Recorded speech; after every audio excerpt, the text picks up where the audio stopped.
Hey everybody, it's Bust with Battles with Bust number 181, and today we're going to be doing Battle in the Gauntlet. And so, the previous video, we got ourselves qualified for Seasonals again through the Last Chance Gauntlet, and we're going to look to play as much Gauntlet as we can over the next upcoming videos. And so, if you're not familiar with my shtick and my story, I used to play a lot of competitive Magic. I used to have that opportunity to play for 6 or 8 or 10 hours a day, and that's what a lot of the people up at the top of the ladders are able to do. Now I'm an old man boomer. I don't have the time to do that anymore. It's not a complaint. It's just a fact of life. And so if I want to get myself prepared for seasonals, I have to be using my time wisely in the upcoming time. And so I know it kind of sucks from the perspective of watching my content. It is a lot of duplication and the same decks over and over again, but it is what it is. And so today we're going to be doing battle with the same decks from our Last Chance Gauntlet. We're going to be playing Gwen Sejuani. We're going to play Akshan Pantheon, and we're going to play Poppy Taric, and see if this is the lineup that we really want to be driving home into seasonals, or if it's something that we need to make an edit or two before it comes along. And so before we jump into the deck list, my last kind of stick about Gauntlet, and the thing that upsets me, is that it's not available in that week upcoming to seasonals. And so with seasonals, there's a lot of just say like sitting on a ladder rank, whether or not that is to get you qualified for Worlds or to get you close to the 7-2 top cut marker, or if it's just to get you qualified for seasonals, whatever. There's a lot of disincentivization to play in the upcoming week. But if you want to practice against good players, then you either have to have a Smurf account, or you have to have friends outside of the game, or you have to just be willing to risk your ladder rank. The other downside is you just don't have the opportunities to practice best of 3, which is unfortunate in the sense that, say, you want to bring a lineup that just looks to ban Swain, and then you have to play against Swain 25% of the time on the ladder. Now, not only is your game time kind of at waste, your ladder rank is at waste. It just all feels bad, and you can't even play the format that you're looking to play for seasonals. And so, if you complain about it enough, maybe somebody will do something about it. But I think it's a bit of an unfortunate setup that the Gauntlet is in the game, and they don't turn it on for the week upcoming to seasonals. And so, kind of is what it is, the famous last words, it is what it is. Okay, and so the deck lists themselves. We don't talk too much about the deck lists themselves in the Gauntlet videos. The idea that we're looking with this lineup is that we don't want to ban Nami Lee Sin. We're looking to leave it up. We're going to ban Leona if she shows up. If Leona doesn't show up, then we'll ban their Swain deck. Where I'm kind of like wavering to is something perhaps just a little bit more general, to where we look to ban their Ionia deck if it isn't Nami Twisted Fate or Nami Lee Sin. And so I kind of want the space to where I'm thinking of pushing ourselves to is playing 2 Harrowing decks along with Poppy Taric, and then looking to ban Ionia as long as it's not like the Ionia ones. And so, I'm sorry, as long as it's not Nami. Just as the Harrowing is such a super important spell, having it get counterspelled tends to lose you the game. I'm not entirely certain if that's where I want to go, but the way that we were initially looking at our lineup was just having a good anti-Nami lineup, but that lineup now gets murdered by Twisted Fate, and so not by Twisted Fate, by Swain, and so it causes a little bit of problem in our lists. But this is the exact same list we brought to the Last Chance Gauntlet. We're playing Sejuani Gwen, 2 copies of the Harrowing. You're looking to have this really nice, overwhelming early game plan, and then you close out the games with the big Harrowing for the win. Nothing too out of the ordinary here. We're playing 2 Battle Furies, 2 Harrowings, 0 Atrocities, and then a lot of times you don't see the Omen Hawk. I do like the Omen Hawk here. It gives us that early game punch. It helps us level up our helps us level up our Sejuanis.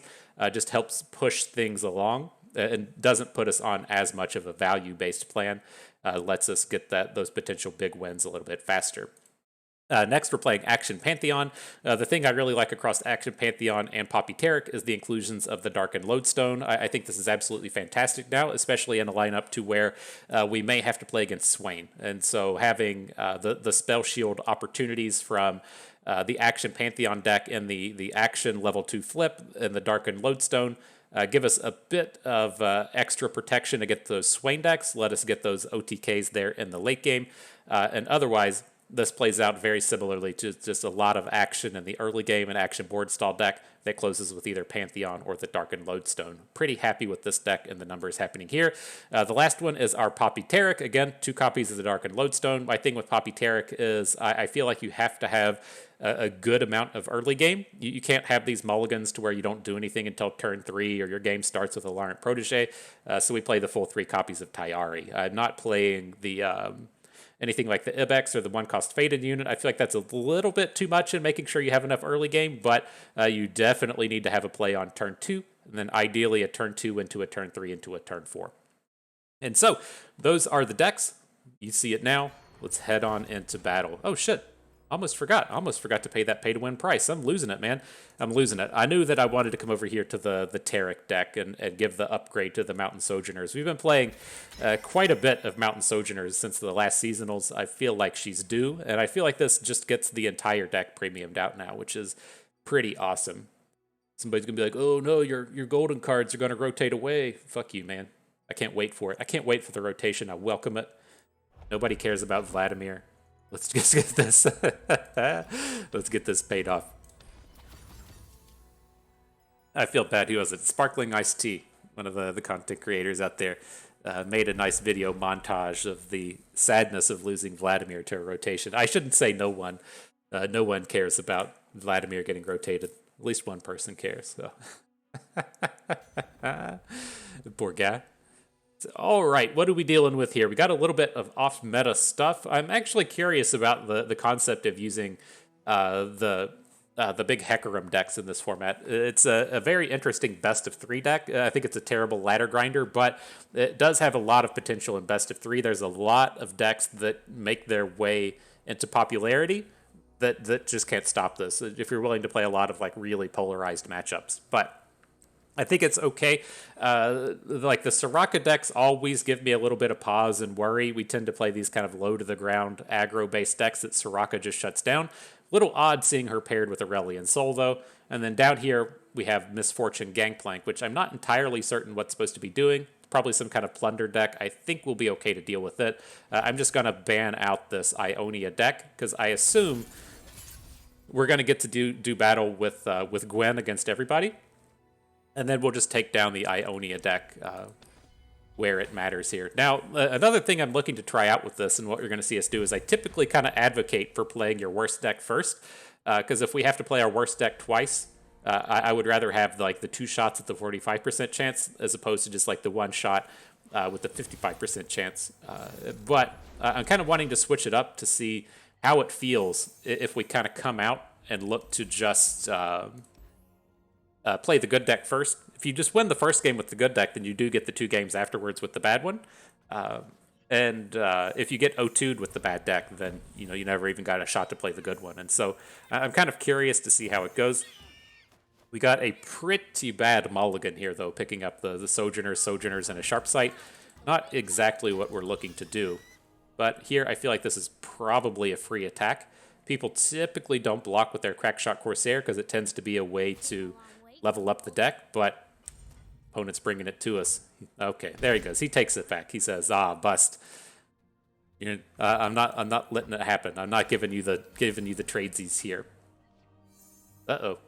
But in terms of our starter, a Hung Onto Ranger's Resolve, these decks tend to have a lot of AoE aspects to them. The Ranger's Resolve should be good at stopping like a Make It Rain or a Misfortune Blast or something, to where we have the opportunities to get a bit of value there. A little bit awkward here. I'm going to go ahead and just throw away the Ranger's Resolve. We need to have something going on. I'm not like stoked about this, but it feels like opponent's draw has to be fairly terrible here as well.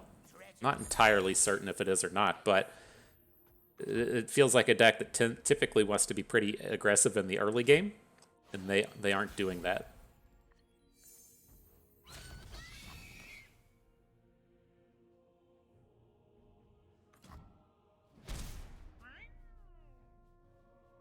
Do we really ever come in and Sharp Sight single combat this turn? I don't think we can, but I was willing to give it a thought. Daddy Taric's ready to come down now. He says, I don't care about the coldness of your mountains. He says, I'm going to bring in the pool party. Just another day at the beach. Check those muscles, bro. Dude's huge. Each life a rare jewel. All right, so how much do we care about this stuff? I think this is fine. We'll just kind of have to take the hit here. It's just going to be like slow going for us over the next few turns. And it's like we do have the opportunity to say single combat down Misfortune, but I think I'm going to feel a little bit better having some protection from the Sojourners, and then potentially this turn even just playing double Pale Cascade, right? We can Pale Cascade to Taric. Taric pushes it onto the little bird. Then that lets the bird have a little bit more shot against the Misfortune. But it doesn't feel ultra necessary. Taric's going to make this a tough unit anyway, so it will survive here. And then I guess we can just keep the mana banked for next turn. He's going to play like Sejuani eventually, and would be nice to take her down if necessary.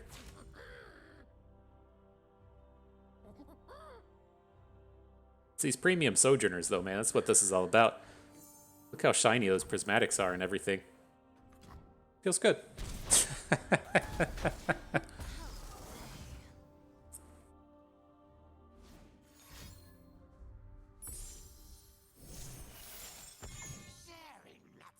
The other thing this lets us do without playing cards here is we have five rallies in the deck, right? If we pick up a rally next turn, we didn't do it, but if we pick up a rally, we can drop a Sojourners, get a rally in, get the double attack this round, and that's probably enough to close out the game.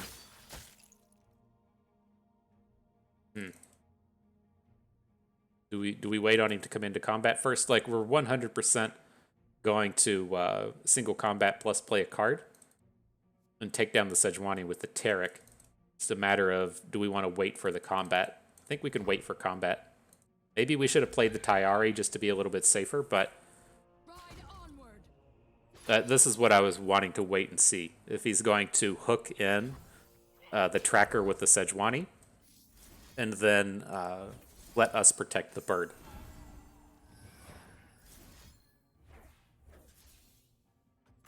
That was a little greedy, though. If he passed the turn, I mean, I think that would have probably been in our favor, but it would have been a little scary. I think it would have preferred just to get the Tayari down. He was going to come down anyways, I think.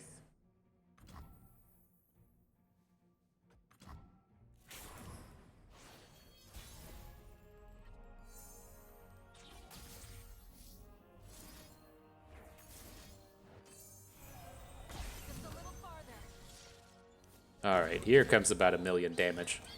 That should be enough to end it. Oh, I don't want to go to Mount Targon. I want to go to the beach. So give me a taste of that beach. Alright. Poppy Taric takes the game down. And see, this is kind of like the flip side of how I feel about putting the bad deck first, right? If we play the good deck first and win, then we do get 2 shots with the bad one. The place where it kind of falls apart is if you have like a really polarized matchup as to where, say that the Sejuani deck is like 50-50 against one deck, but then 25-75 against the other, and you play your good deck into the 50-50, and now you have to win that 25-75 with Sejuani. Like, I feel like there's some times where you just have to play it first, because if your good deck loses against one of those matchups, then you're just kind of like smoked the whole way. I don't know. It might be like too much out of your control to really feel about it that way. And I think it's felt like pretty reasonable just saying either play the bad one first or the good one first. And I don't know. I'm not the master on that one just yet. Okay, though. So back up against the Sejuani deck. Let me see. Got a cat. Always a cat. Story of my life. But the question here is, do we want to hang on to this Gwen? And I think it's going to be okay. I do like having the access to the heal in this match, since they have a handful of units that are fairly important to take down. Or I'm sorry, they have like all this incidental damage coming in, that the couple of points of heal can be fairly important. But here, I'm just going to go for the value right? Not a huge reason to be getting this Boisterous Host attack in early. And we don't currently have a lot of early game stuff to do. So I kind of want to see if we can't just pick up something off of this Unspeakable Horror so that we don't just like auto blank turn 3. Like that 2 damage in the early game, while nice, it doesn't feel super important. Maybe we should have gone for it though. Like opponent showed us in the previous game that they're willing to just let that 2 damage come through. And then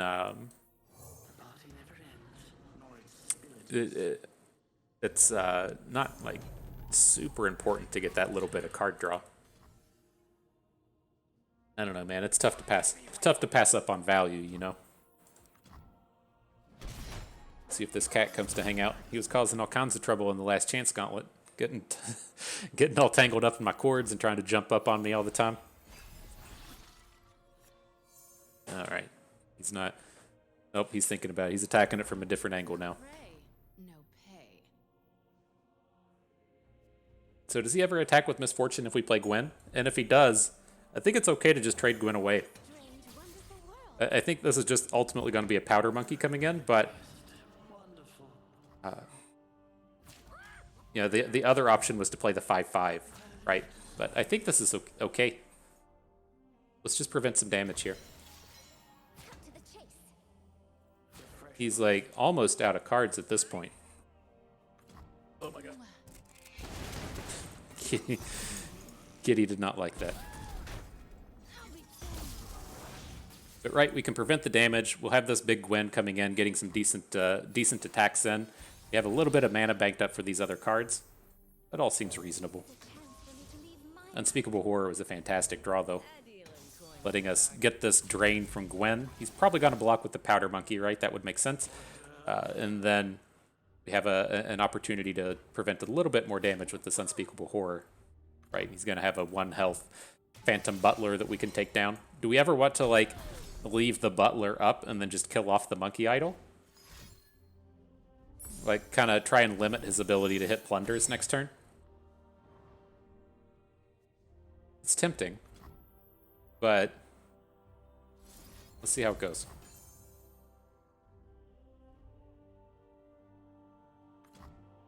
Like, as it stands, he can just open attack and shut us down a little bit. But if he starts playing cards, we might get through. We can Troll Chant some of this damage away and then potentially stop the Nexus hit. Not stopping that Nexus hit. Ew. Ooh, she's definitely flipping this turn as well. Well, not necessarily. It depends on how the blocks go. But we can play the Ancient Yeti and then Flash Freeze Sejuani.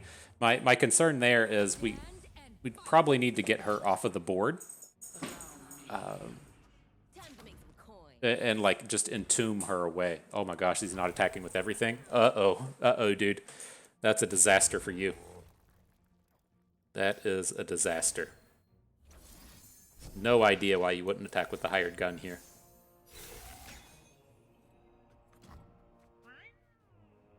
Uh-oh. Uh-oh. Oh, he's got a warning shot? Are you kidding me? Ah, okay. It's at least good, right? This is much better than going into our next turn and then Sejuani getting the warning shot in the middle of combat. So could have definitely been worse. How do we handle this now, though? I think I want the Nightfall card from this. Let's see. See if we can't get some usage out of this Unto Dusk. Winding Light's useful. if we're careful not to lose our units here.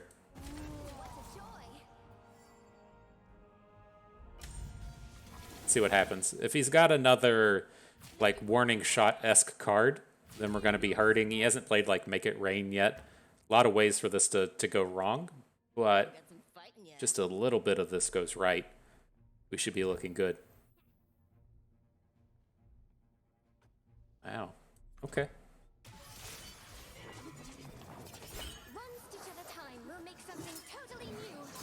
Interesting.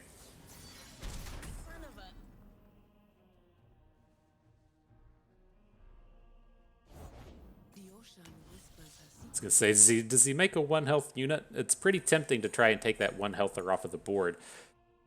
But...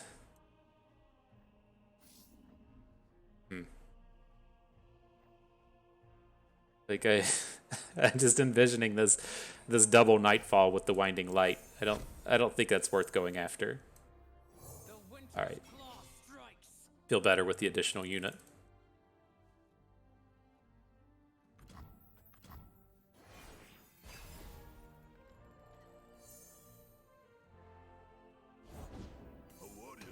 Alright, there's the big AoE.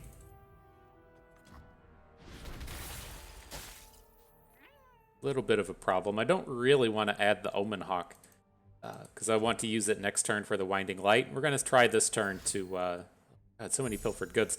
We're trying to just get out of this turn without losing our units, so we're going to use like the double Troll Chant Inner Beast defensively, and then save the Omen Hawk for next turn. Nice pickup from our deck.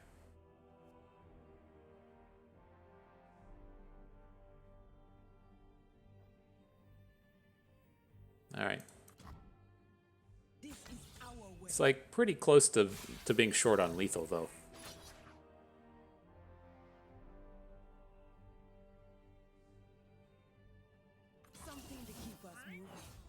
He's getting haloads from our stuff too? Oh my god, he's doing our deck better than we're doing it.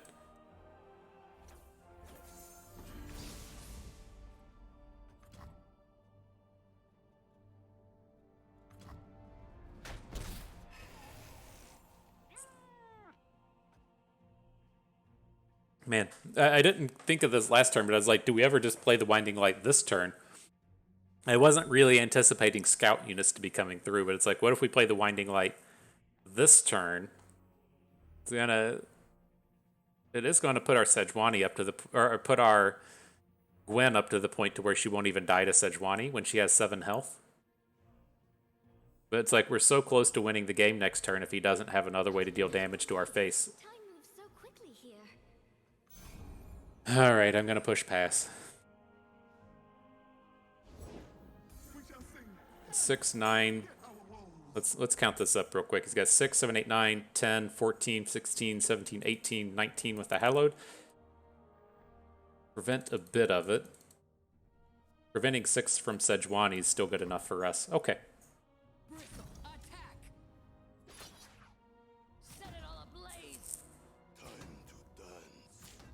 Can ignore these. We can block the Island Navigator without too much problem. I'll take everything.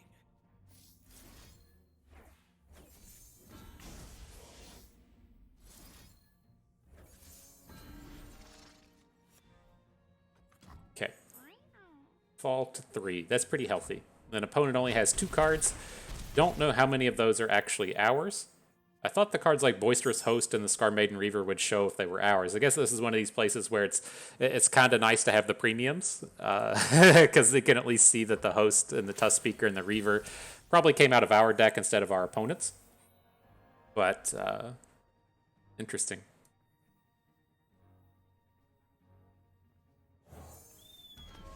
Alright, well let's see if he's got a way to Frostbite the team. If we get an attack in this turn, we should be good to go. But he comes at us with a warning shot or whatever, then we're gonna have trouble. Okay. So the new angle we're gonna have to try and take now is just killing his Sejuani. We can use our Sejuani to hook his. We can give her a bonus with a stance swap. We're gonna have to have this start to go right. So what I'm kind of looking at with this is I want to hook his Sejuani with ours. That's not going to be enough for lethal, but then I want to put... Ooh. It's like I was kind of envisioning using the stance swap to 1 damage AoE everything, since that'll let us kill the Precious Pet and kill the Boisterous Host. Ooh, if he's overriding units. Might be 5-on-5 here.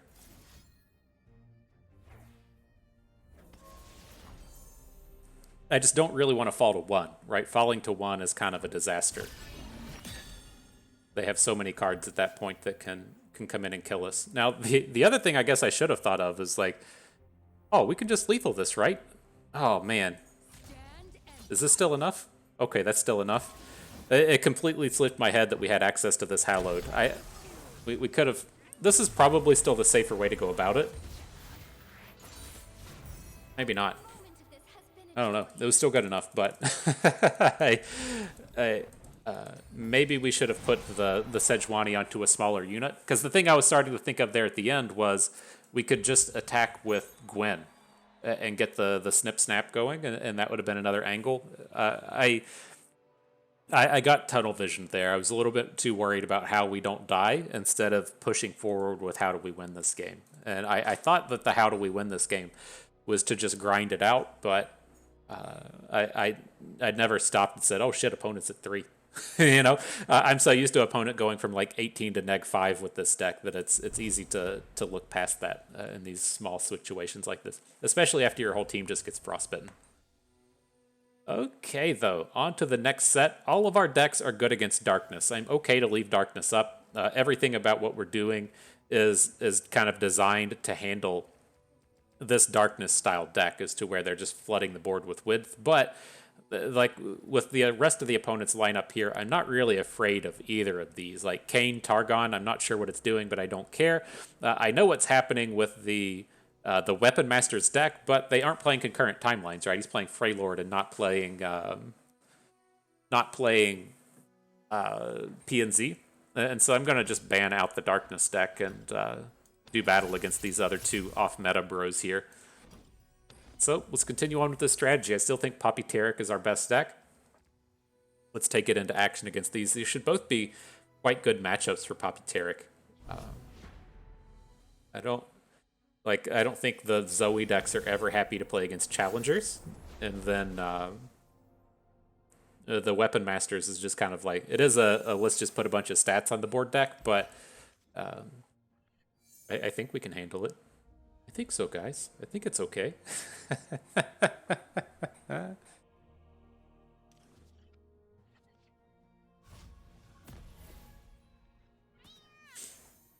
All right, but good start against this Targon deck. We have the turn 1 play with the Esmuth to boost it.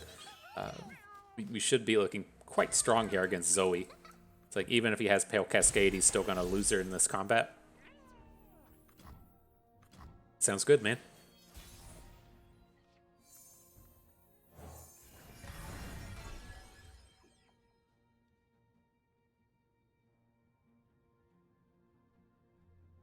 He says, uh-oh.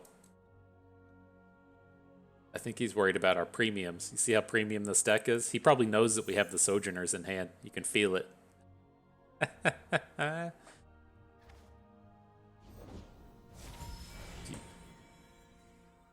You all ever watch the videos of those people that climb mountains without any gear?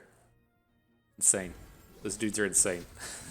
It's open climbing or free climbing. I can't remember the exact word for it. I saw some documentary on some nutter that did that stuff, and that's wild. Just climbing thousands and thousands of feet with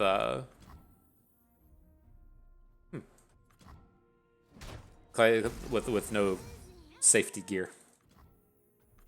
All right, well, this game is going quite good. Opponent just drew an equipment. Okay, I think he was intent on Zoe either not dying, which just doesn't work there. I feel like he misclicked on the plus attack thing and would have preferred to have gotten in for a little bit of bonus damage there. But let's see. I'm happy enough to just come in and trade now. I wanted to play our units in this order, so if he dropped a combat trick, we could still sharp sight and get the win. But excuse me, I think we've just like snowballed this board too hard. Tayari was a perfect draw.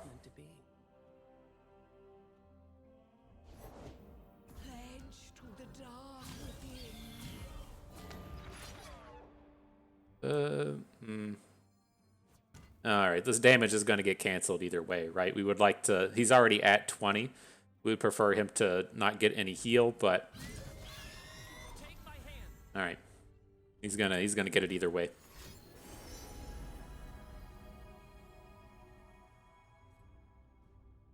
Well, I guess we could choose to not boost with Tayari, but I want the Tayari health onto the Broadwing. It's more important than this 2 damage. We're going to end this game on our next attack token. We'll play the Sojourners on this upcoming turn, roll around to our next attack, get the big Sojourners attack in, and then Golden Aegis the rest of the way. They shouldn't be able to stop this.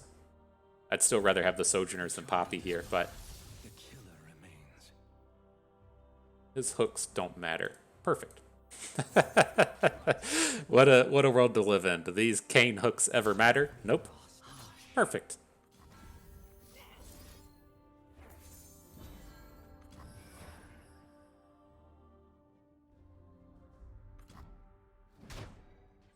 Yeah, these Fleet Feather trackers have put in work today. Nothing makes me feel better than seeing these Fleet Feather trackers put in the work. A little farther.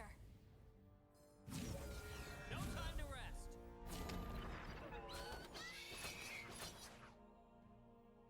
Everyone okay? Alright, you're gonna fall now, but you have done your job to perfection.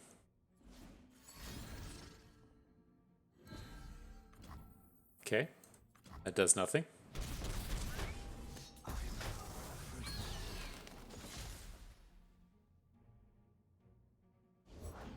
I think we're good. What up, Sparklefly?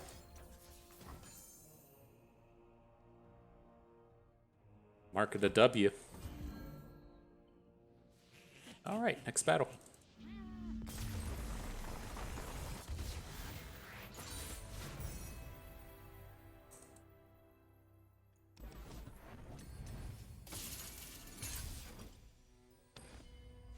On with the Akshan Pantheon.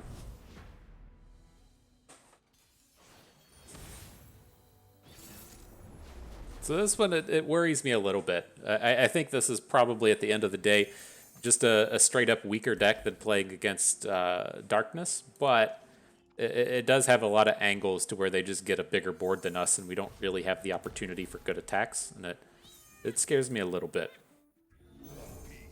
But good enough start. We didn't pick up Akshan, but we have a lot of power coming out with our Saga Seekers and the Fadeds and everything.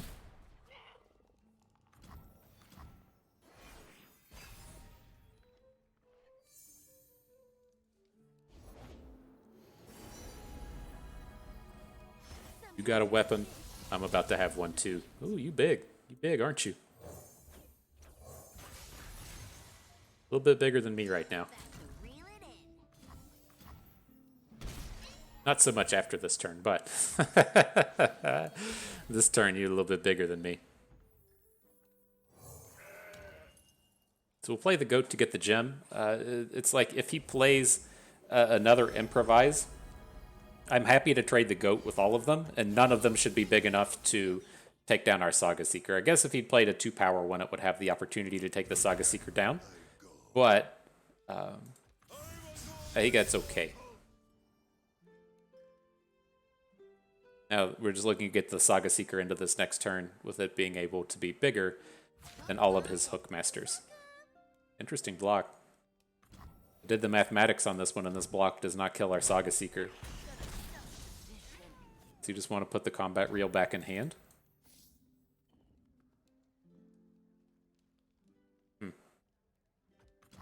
Okay. Okay. A little awkward there. It's like we needed one more. We could have played the Forsaken Bakai, I guess.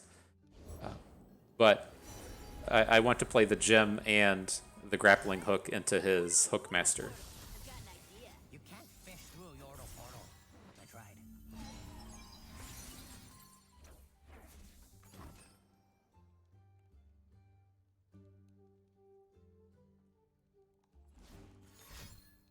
Okay.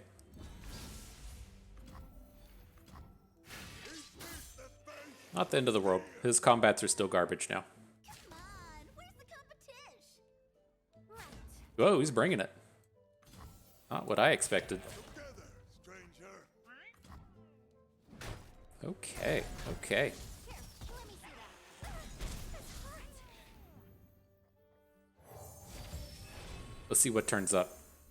Desert Duel is kind of interesting. It's like if opponent's going to go tall on a single unit, then we just get to kill it with the duel. That's kind of good. But like next turn, I was really looking to just play a Hookmaster and a Pale Cascade. but we probably just need the access to the interactivity. I think we're doing okay enough here without without our champions having turned up.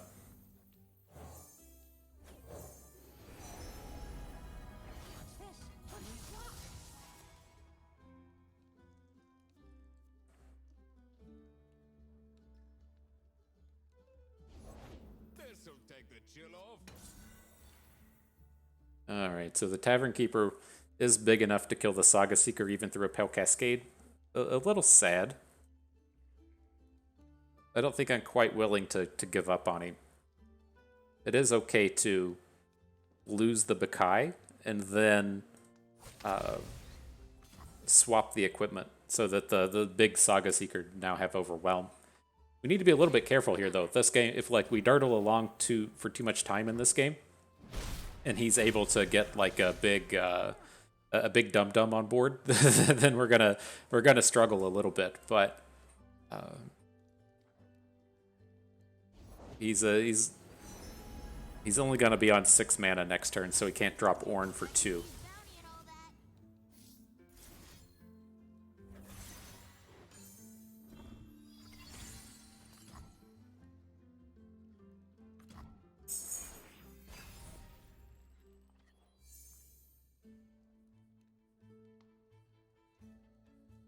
Alright, probably have to just Desert Duel anything that he plays. And then one of the things to watch out for here is I had problems with this a bit in the past is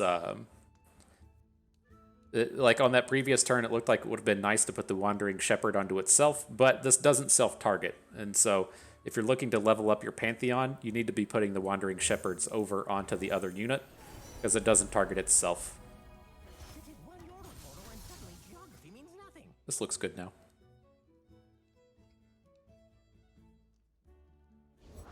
Come on in.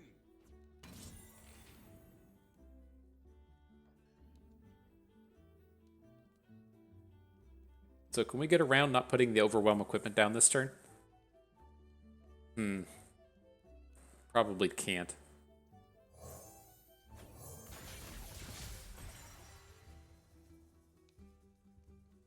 His attacks are still doo-doo, right? We can block his big attack unit with just anything. That's fine. Now we can drop another Lodestone if we want. Don't think that's going to be useful. Just stick with these good attacks this turn. I mean, I don't think we even care if he plays Ornn, right? If he spends all of his mana on Ornn and then we just kill him with a Saga Seeker, that sounds pretty good for our team. Must be nice living off stolen coin. Let's see if he goes for it. Just tap out for the useless champion.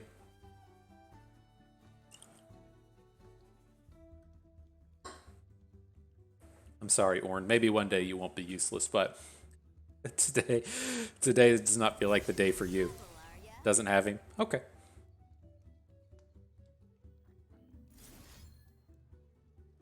So this is a 5/4. I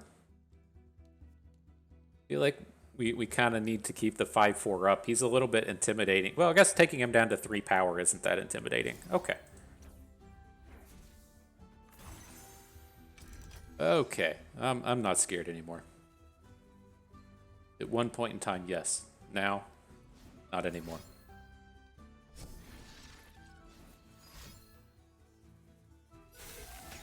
Okay.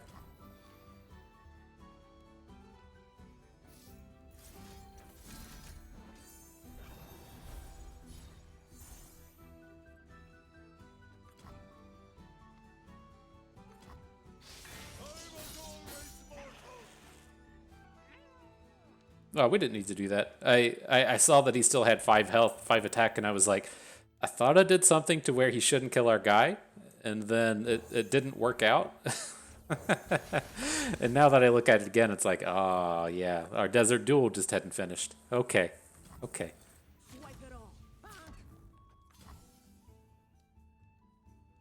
This is still all good, though. We'll get to drop Perazi next turn if we want.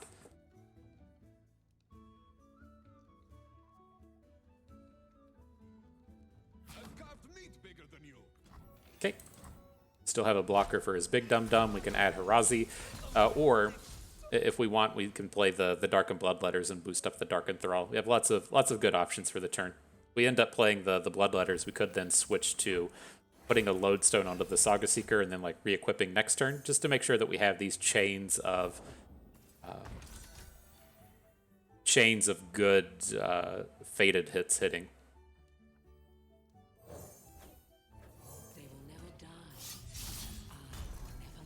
Interesting Blighted Ravine. You figured probably would have attacked first with the Tavern Keeper, but I guess if you want to keep this Tavern Keeper on board. Alright, now it just dies to our unit that was going to die anyways.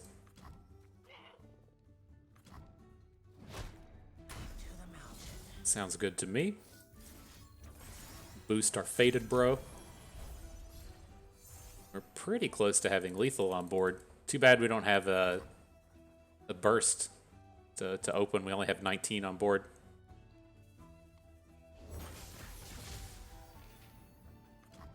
Okay. This what a terrible world we live in, to where we want to add we want to add Harazi, but our units are just too big to get the growth. That's too bad, isn't it, huh? Life can be challenging. Alright, didn't even have to do anything else. We're about to get that big Pantheon going. Alright, GG.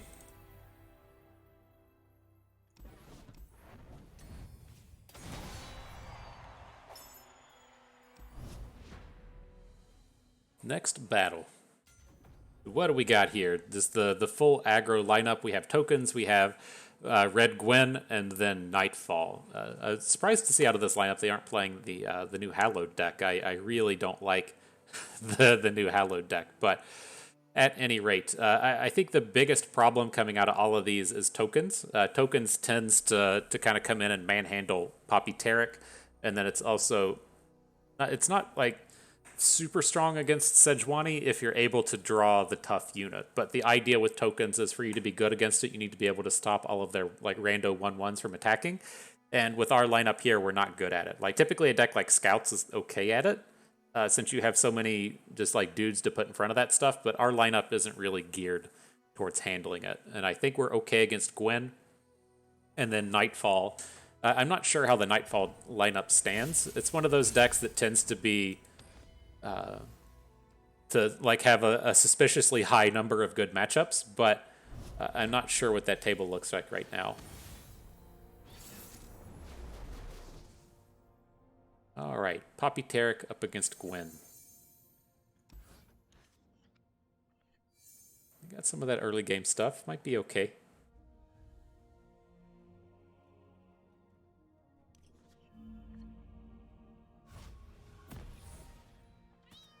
Have to try and build ourselves up to this turn 5. We don't want to be losing too many units with a hand like this, to where we have triple supports into a rally. And so we're going to have to see... Oh my gosh, what is this? So we're going to have to just see if we can't take some of this early damage and survive into our big build-up turns.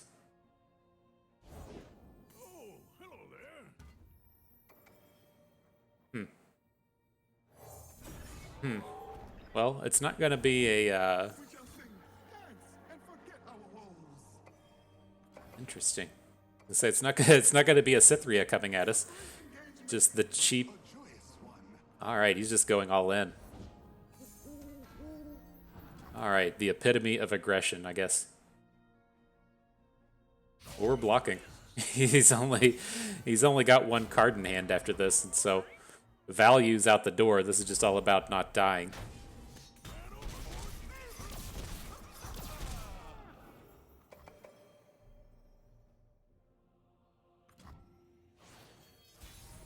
Whew.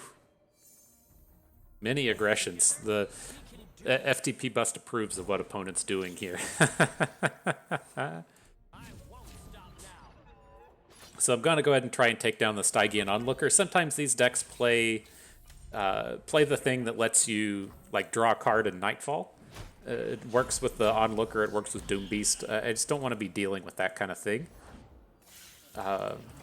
It just gives him an opportunity to punch in for big damage.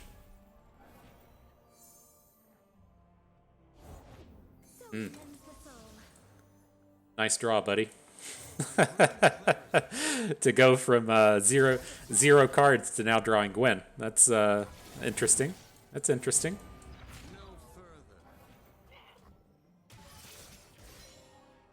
I don't know if you all were keeping track of how that happened, but it was not a bad turn for you, my friend. Not a bad turn. All right, so we're going to be playing. We can probably pass. He's not going to be able to interact with us, and we can see how we want to deploy this lodestone, if at all. We do have some opportunities here to say, like, make a Taric attack and then Golden Aegis him, but I think that that's going to fall too far behind. But we'll just put a lodestone onto Taric. We'll play a Sojourners. We'll get an attack in.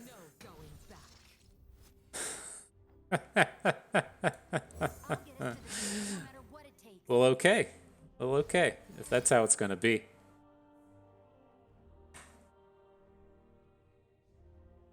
It doesn't matter. Things like concepts like card advantage and value don't matter if you're just going to draw the perfect card on every turn, right? What a joke. What a joke. To go from literally 0 cards in hand and a completely manageable board to drawing a Gwen and to drawing a Katarina. That's pretty decent, dude. That's pretty decent.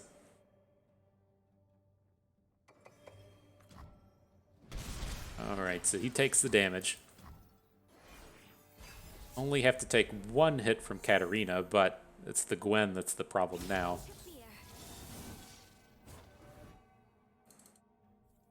How much of this can we survive? We're going to have to lose a unit, aren't we? Alright. Well, it is what it is. Yeah. Wow. Wow.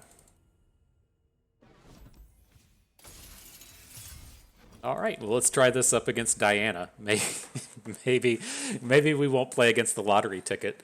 Just literally any card, like I think we could have even handled the Gwen. Like you say, okay, good job, you just top deck the best potential card out of your deck, and I think we were still okay against the Gwen, but just the immediate top deck into Katarina, that was a fucking joke. All right, and so here I'm somewhat curious if we want to hang on to things like single combat. Diana is quite strong against what we're trying to pull off here, but I think it would be okay with the Ranger's Resolve. Oh wow, this guy's all about this strategy, isn't he? The Oblivious Islanders across the board. Okay. Well, let's see if we top deck more than the Broadwing. The thing that you want against this Oblivious Islander style thing opponent is doing is not drawing triple rallies. And so we'll see if we can't hold our own against this. This is a pretty abysmal start, but I'm okay to go ahead and bring some units in. This is a little bit different in the previous matchup to where all of his cards, or I should say a lot of his cards, had Fearsome, and the Petricide Broadwing just never gets to block. Here, I'm hoping that we can throw the Broadwing in front of some of these units and then get a little bit more interactivity out of them. Okay. It's got the dog every time. Makes sense.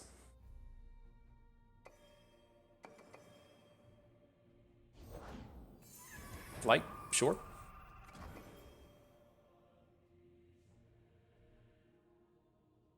And Diana, because why not? I guess Diana isn't at least that super strong here. That makes sense. Of Fading Memories, okay. So we'll be taking 10, falling to 6. This one's probably out of reach at this point, but we'll keep on trying. We'll save this Ranger's Resolve for next turn. Get to protect our proteges a little bit.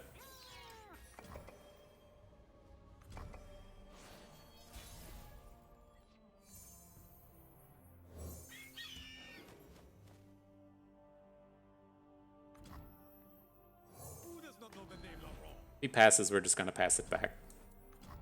I think this is okay. I feel like we can pull off a win if we need to with all of our rallies. But just building up this board here should give us some opportunity to still punch in. Dusk approaches. Now Diana, we can't do anything about her, but hopefully if she tries to hook like a Laurent protege, we can still come in with a Ranger's Resolve. No, take that back. Take that back.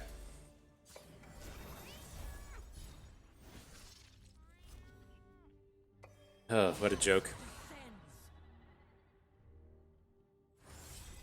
I will be heard. These will not take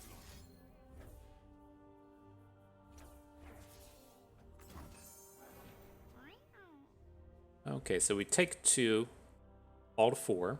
This keeps us from dying to a Doom Beast or an Unspeakable Horror. We can't just be falling to the flight here, or falling to any of his...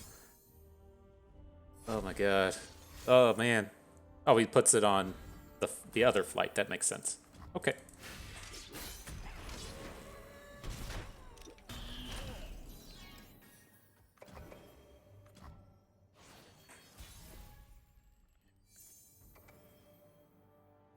Strength and grace, beauty in the blade.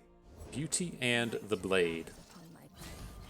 Well, we have to start getting the attacks in now. Might be okay. I think it was still good to not attack on that previous turn. I mean, maybe we should have just gone ahead and gone for the trade, but it's like if that turn gets to look like they're going to go wide on board instead of wide with the elusives, then it looks like a much better place to make a no attack, because we would just end up trading units, and he's in a spot to where he's going to be able to fill out his board, and we can't fill out ours. Harry riposte hardly fair.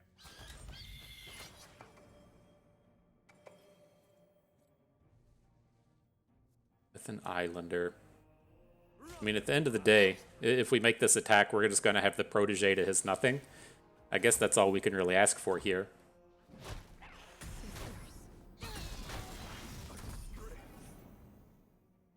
I just got to hopefully draw something useful. He has much better draws than we have, and being able to pick up a lot of elusives and such. This is lethal if he doesn't have a unit. Welcome, one and all, to the Midnight Rebel. All right, we might have gotten out of this one. We'll have to see. We have the rally for next turn. We have a single combat to kill a potential unit. I think we're okay. But it's tough.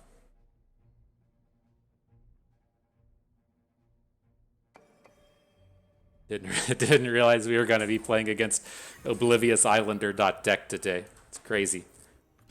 Now, this might be a mistake, passing the turn right now. If we go ahead and kill the flight, it stops a lot of his things like this Fading Memories. Fortunately, we can handle the Fading Memories here because we top deck the Sharp Sight like a boss. But on that previous turn, we probably should have just gone ahead and played the single combat, because the flight is going to kill us anyways, right?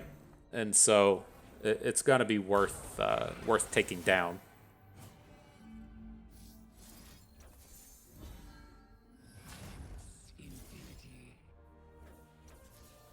All right, so this game's done, but that was a little sloppy. I think taking the flight down earlier stops something like this, as to where good shot we would have just died to that thing if we didn't top deck the single combat. But cool, we got it. We deserved a top deck after that previous game, so it's only fair, lottery ticket boy. And now let's see what we can do with Sejuani. We have a couple of interesting options in this deck to where it has a little bit of early game play to it.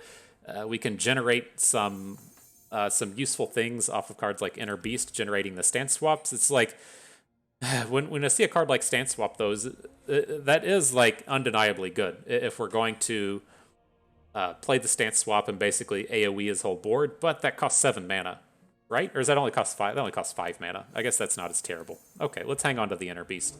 I was thinking that you had to pay an additional 2, but that's not the case whatsoever. All right. Now, I do want to grow some of our units.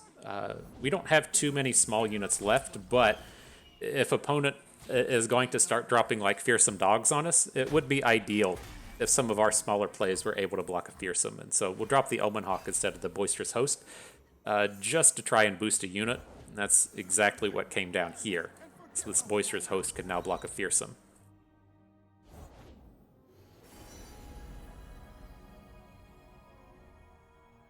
So he's out of mana. I'm just going to take the hit from Fereth. So we should be good to add our Boisterous Host to the board this turn. We're most certainly going to be looking to try and pick up a 2-for-1 off of a Troll Chant. So we might be able to pull that off next turn.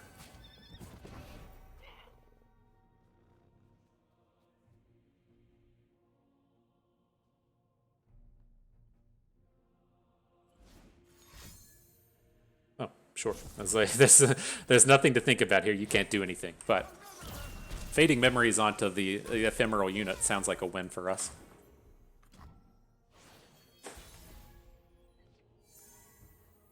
Okay, we're gonna add the host again. We want to go for the Troll Chant here. We'll see if he adds anything interesting. Like, curious. Maybe we don't just go for it. We got this big boy Phantom Butler ready to battle, and I think if he trades away an elusive, I'm okay with it. He's out of mana now. Right, at the end of the day, if he has no units and we have a big Phantom Butler, I think that's good. Oh, and there's the beauty. There's the good stuff right there. I mean, I guess he is going to put a weapon onto Diana, and she's a little scary, but this seems wonderful.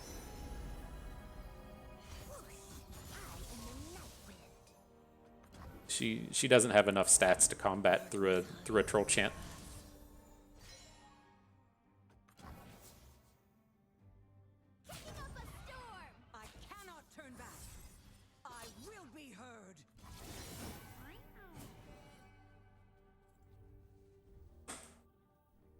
So he could have the...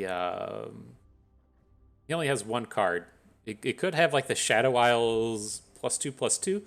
That doesn't seem entirely reasonable to me.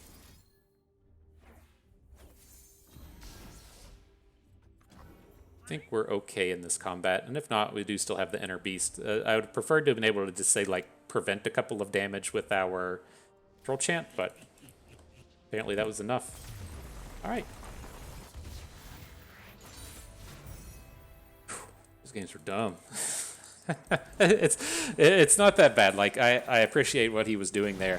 It's just like I have to be in kind of like the right mindset for these aggro decks to be coming at us, and that was kind of like jarring seeing those come out of those lists. And it's not like something that's really happening on the ladder right now. It's like I guess these ideas could be like they should be really strong against something like Nami, especially if Nami is pushing Twisted Fate into the Swain deck and then playing Nami Lee Sin. Like, all of those decks should just straight murder Nami Lee Sin. But I thought that it was going to be more along the lines of the standard fare. But, I mean, there is definitely some merit in that. Like, we're in this meta right now where nobody believes that Pirates is a deck. And I think that Pirates probably is actually a deck. It's just might be being held back a little bit by Leona. And I think, I don't know if it would... It's tough. Like, I think if we got to play on this patch for a month, you would really see like a resurgence of Pirates, because I assure you it's probably quite good against Swain. It's just being held down by the likes of the Leona decks. And I think once people like kind of got over the shock of the new cards and wanting to play with the new updates and stop playing stupid decks like that, that Pirates would really have a resurgence. But I don't think we're going to have enough time for the meta to evolve, as I think new cards come out immediately after seasonals, but not entirely certain on that. I haven't seen an official post from Riot on the release of the new set date, so who knows. All right, yeah, that's odd to me. Like, whenever you look at something like Magic, it's the release date schedule is just out there, but Riot doesn't seem to have posted it anywhere. So who knows when the new cards come out. But all right, back to this. There's Akshan Lee Sin, the Harrowing deck, or the Hallowed deck, whatever we're calling it, the Mist Wraith Allegiance is what I think you'll find it called on Legna's site, and then Swain. And so I think I'm okay with this. We'll just ban out Swain and deal with these other two. It's just a really aggressive deck out of Elise, and then the Akshan Lee Sin deck that we saw in our previous Gauntlet video. And so here, I think I'm okay to start off with Akshan Pantheon. I worry just like a touch about the Akshan Lee Sin deck and playing against it with that, like requiring a harrowing. And so let's lead off with Akshan. Get some of this hot action on Akshan. See what happens. Okay, and so this is tough. It's like I really want to envision us picking up this hand that has the Bloodletters and Akshan in it, but we need to actually find an early game play. Like if we held on to the Bloodletters here, it may have worked out, but if you don't have an early dude, it's just not going to do anything. Now we can pick it up. I'm okay with that. Want to attack? Get in here. it should be our attack token. But we're gonna need the dudes that we have on board right now to put in a degree of work, right? We picked up a lot of late game stuff in our opening hand here, where we have interesting. But he takes down the Bakai instead of, there you go, instead of Akshan. But ideally, we were going to have our early game stuff be a little bit more impressive, given that we have this late game hand of Pantheon and the Darkened Bloodletters, but losing our Akshan early like that was kind of painful. Let's see if we can't return the favor, if you will. Uh-oh, he's got all the tricks, doesn't he? It's a little painful. A little painful. Alright, well, we'll try again. We'll do our damnedest to get this Akshan taken down. we can drop the Bloodletters onto the Dark Thrall, follow up with a Desert Duel. Try and take his Akshan down. It's a little scary, like, with the access to these two Eye of the Dragons and getting a bunch of blockers on board, but we're not, like, threatening lethal anytime soon. So let's just go ahead and take the Akshan down. Oh boy, and a deny. Well, on one side of the coin, it's nice to have... Interesting. He's just throwing away the Eye of the Dragons now. It's kind of nice to have, like, fought through a lot of this. He only has 2 cards left in his hand. It's just the downside bummer is that you don't have a ton to go on here. I'm definitely, like, I want something that targets. I was looking to hope to pick up an equipment out of this. We didn't find one. We can go ahead and just cycle out a Pale Cascade on this board, but I wanted to find like a Darkened Bloodletters or find a Zolani, whatever the other equipment's called, to just drop and keep getting these Pantheons close to flipping. Right, there's a Bloodletters. Or a Lodestone. All the Darkened equipments. So do we want to go ahead and just drop Pantheon here? I think I'm kind of okay with it since we already have a second one. This deck doesn't play a ton of removal, or a ton of ways to kind of like come in and interact with this. And so, like, if he Concussive Palms our Pantheon, it's not the end of the world. I'm just looking for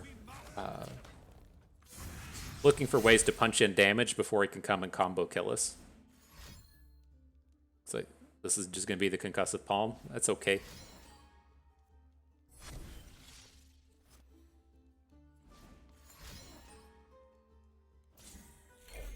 Goes for a Healing Potion and a Concussive Palm. Okay. But right, he's only got 2 cards right now. It's going to be pretty tough for him to get those Lee Sin kills when he doesn't have any cards in hand. He will what looks to be an action flip this turn, but that's just a 1-card draw. If he needs like 2 and 3 cards to get Lee Sin up to, like if he needs an Absolver and a Sonic Wave to do enough damage, then he's looking to be a little bit short here. be nice living off stolen coin.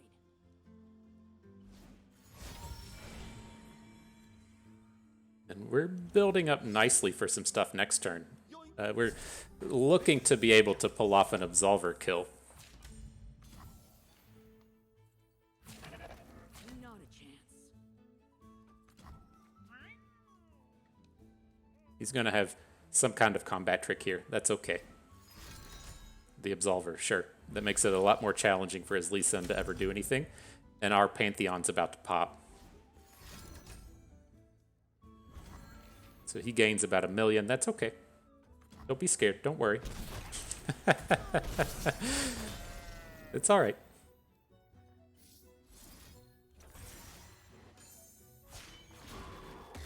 We cry out, no more gods, no more demons. All right, what did you get, friend? I bet he got Scout. Nope. Fearsome Challenger Tough Fury Augment. So he didn't find Overwhelm. That's a little disappointing, but I think it's okay. We're still ready to pop here.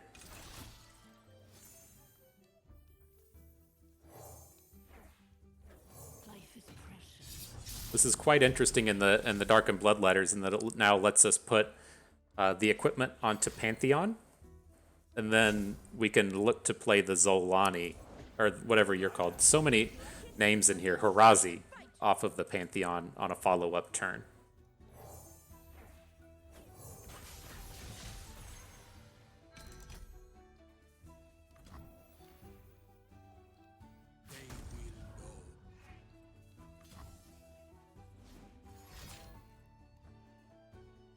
He's about to try and do something lame. Yeah, I don't really approve of this.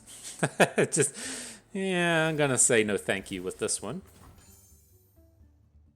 And it wouldn't be the end of the world. I would be okay with this Pantheon coming back to hand and us being able to replay him and potentially find a spell shield. But he's doing a-okay on this board as it is. If he wants to come in and start dropping... what's his names? If he wants to start dropping Lee Sins, then we're at least ready with the shield vaults. Hook into Zolani. Okay.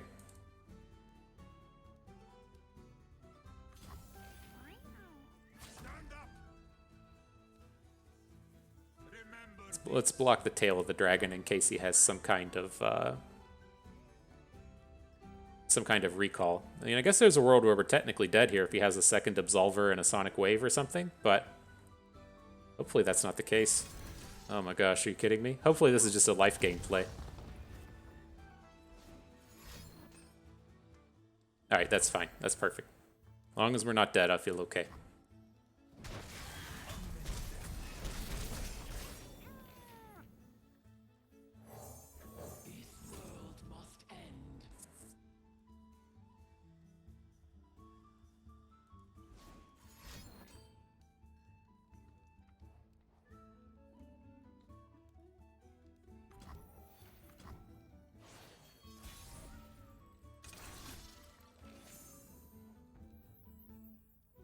All right, so he gets the Dragonling. How much do we care, right? It is a little, like a little unfortunate we make this attack. I do like the spell shield, but then our Pantheon... Oh, he doesn't lose the attack. I thought that he morphed directly into a 7/7. Okay, that's okay then.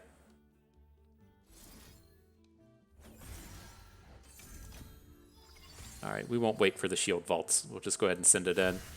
We have our Absolver ready to punch through the Dragonling. I think it's okay. He did just pick up a ton of cards, but I think we're fine. Absolver number 3. I guess we don't have to worry about any more Absolvers. Good to know.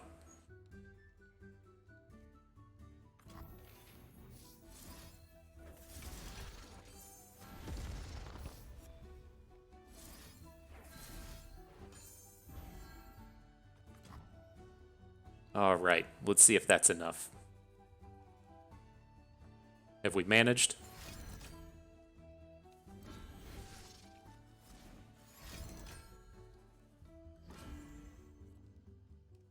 Okay, says neg 12. All right, we managed. Good job, go us. Today we stood firm and said no more. That's right, we stood firm and said no more. Good job, team. All right, so now Sejuani getting to move forward. I feel a little bit better with Sejuani here. I think our Sejuani matchup into the Harrowing is a little bit stronger. Given that we have like all these 3-power units in our deck, gives us a lot of opportunity to block some of those mist wraiths that'll be coming at us. All right, but reasonable enough start. These are spots that are kind of like tough in that do you want to actually add the Boisterous Host on the first turn and then give up your opportunity to play the Troll Chance? And I think I'm going to go for it here. He didn't drop as much early game stuff as I expected in the previous one. And so it feels like our opportunity to get these 2-for-1s based off of Troll Chant aren't going to be as opportune as I would like. We each hold a world within. Fight or die. Can't catch the wind. So we'll add a Ruthless Raider. If he ever wanted to attack with the Eye of the Dragon, it's a decent block here. He says no thank you. And see, this is the typical spot to where you're looking to go for a Troll Chant. If we hadn't played the Boisterous Host on turn 1, we could go for a Troll Chant here. But since we went for it, we can't do it. This is still okay, though. We can try and clean out this Eye of the Dragon with a 1 damage AoE if we need to, or our Ruthless Raiders can overwhelm through.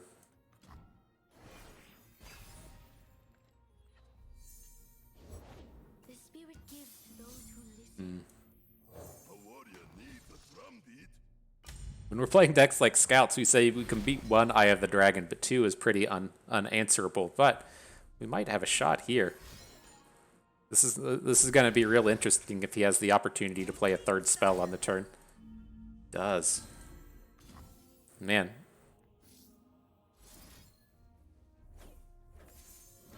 Let's at least keep this thing on the board for a bit.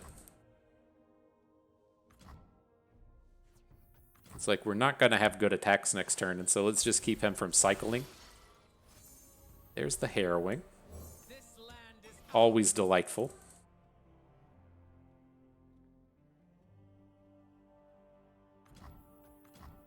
Okay.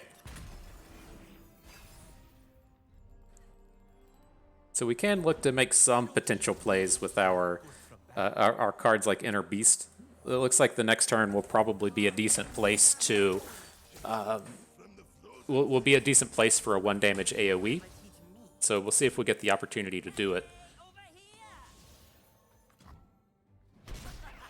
Canceled out quite a bit of his cycle. Right now he really needs the 2nd spell to get the flow. It's a little bit more challenging to do without the Shimon Winds going to hand. I mean, I guess it's like even if he hits his flow next turn, he's going to be struggling in that he doesn't have any space for those units to go on the board. The Winter's Claw. Stand and fight. We have 2 Hallowed. Okay.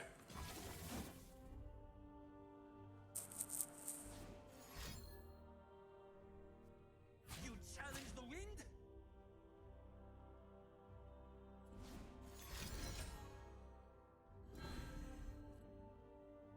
Brings a +3 health onto the 1. Sure. And a Concussive Palm onto Sejuani.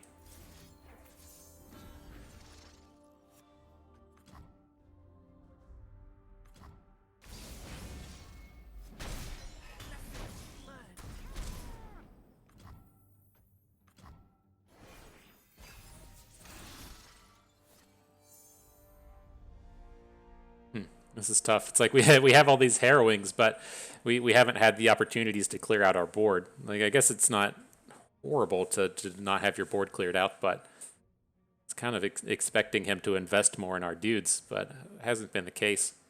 Let's see if he opens. If he doesn't open, I'm 100% just going to drop a stance swap to clear out these dudes. Not able to do it. Oh, yeah, do something that doesn't matter. I guess Lee Sin does matter, but See you, master.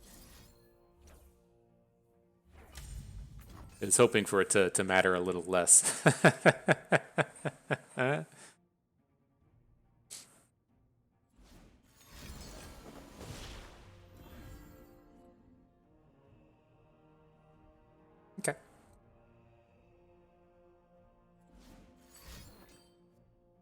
So there's the Lee Sin flip. We have a couple different answers to him. We have the three sisters, so we can either try and entomb or we can try and just flash freeze. Just depends on what he comes in and attacks. In this spot to where he has, there's a couple of things going on with this. I don't think we're gonna be able to just boom him with the three sisters entomb, but would be nice. The other thing here is if we go for the flash freeze, then we can still play Gwen this turn.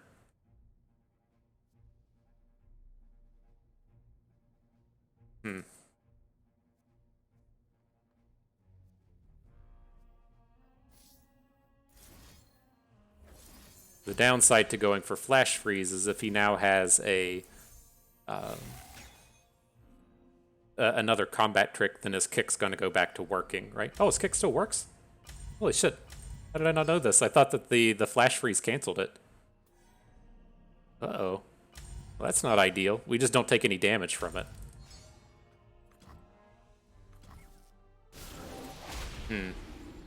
Probably should have just gone for the entomb.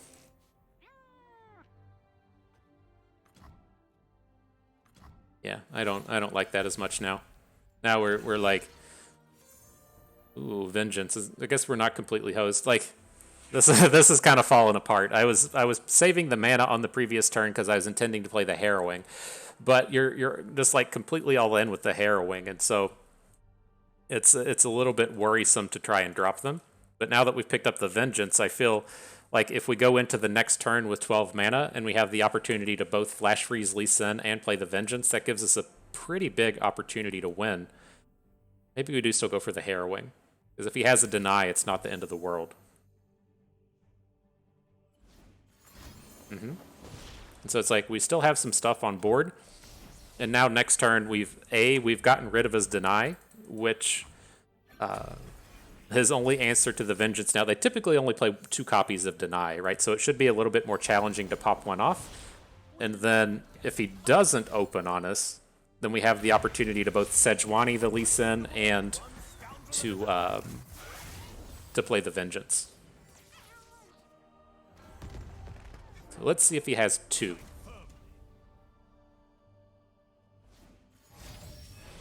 This is a little unfortunate that he's getting to do the relic. It's a little scarier for us.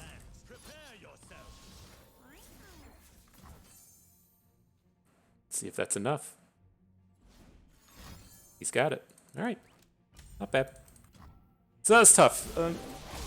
I'm not sure where I would have stood. Like, it's such a tough spot there with the Sejuanis. You're like close to able to, like, you're never going to kill the Lee Sin there, right? If you want to, like, say in your head, oh, bust, you could have played the Sejuani to hook the Lee Sin and get a kill that way. You never get the kill there with Lee Sin, against Lee Sin. It's too easy for him to protect his investment. And so I think it's nice to be able to, like, force them to have 2 denies to be able to pull that game down. Because then if we do cycle back to our next turn, we're just, like, definitely winning with the harrowing. And so it's kind of tough. Now here, this is the Mist Wraith's deck. I'm on board with hanging on to Ancient Yeti here. We'll be able to play it on turn 4, and it's quite strong against all their cards. We saw earlier how useful it can be with these Omen Hawks. Probably won't be able to get blocks in, but it can block the 4-power unit coming out of their deck. But more importantly, it hopefully gives us an angle to block some of their fearsomes.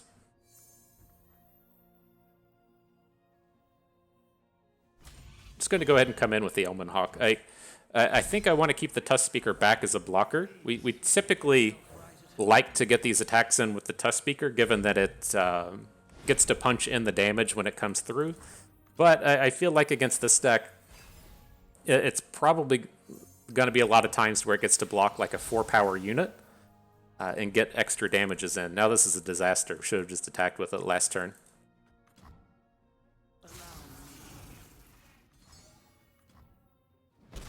All right, well, we're counting on you, Gwen. You got to do some work here. Get us some heals. Protect us to the best of your abilities. You could see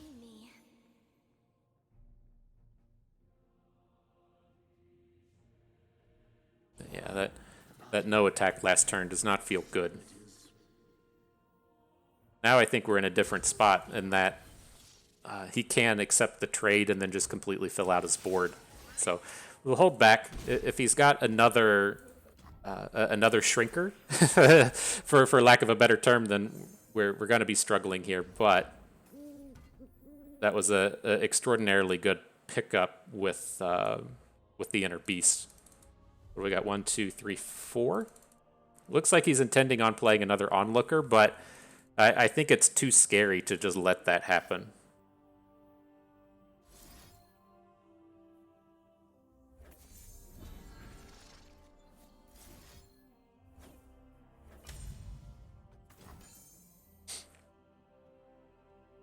Right, he wouldn't just lead out with the Onlooker if he wasn't going to add another unit behind, but it's like if he just like played it so that he would have access to Nightfall or something and comes in for an attack now, that's just going to be so incredibly painful. Nocturne, sure.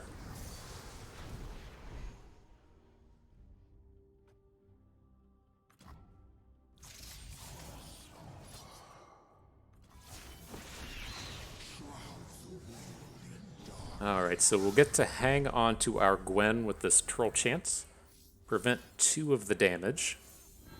Still can't block. It's been a sad day for Tusk Speaker, but still feels okay.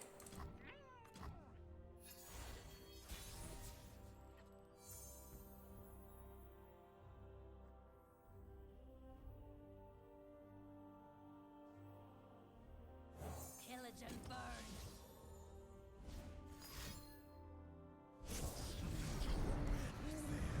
And an Onlooker. Wow. Wow. I was not expecting this Gwen attack to be so bad.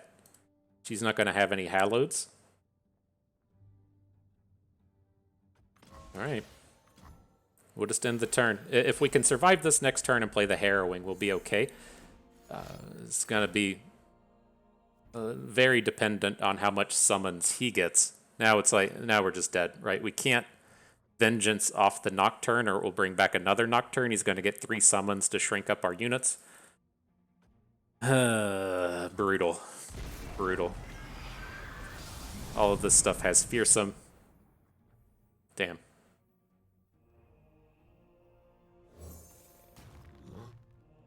See if this gets us close enough. I of course did no mathematics here, but this is the this is the way to prevent the maximum damage on the turn. Block the 4, Unspeakable Horror here, Vengeance to the end. Looks like we're taking 7 with no more blocks. That's tough. That's tough. I don't think that there was a better angle there, but this is just one of those really coin flippy kind of matchups. Again, like we could have waited 1 moment for that stance swap, but I think that turned out okay there, right? His answer wasn't more Fearsome Dogs, it was just to play Nocturne. And so putting that point of damage onto Nocturne wouldn't have been that important. I'm curious if the thing, though, that we should have done was we put the +1/+1 onto our Gwen with the idea that I could potentially block with Gwen and have her not die. I'm curious if we should have put the +1/+1 onto a different unit.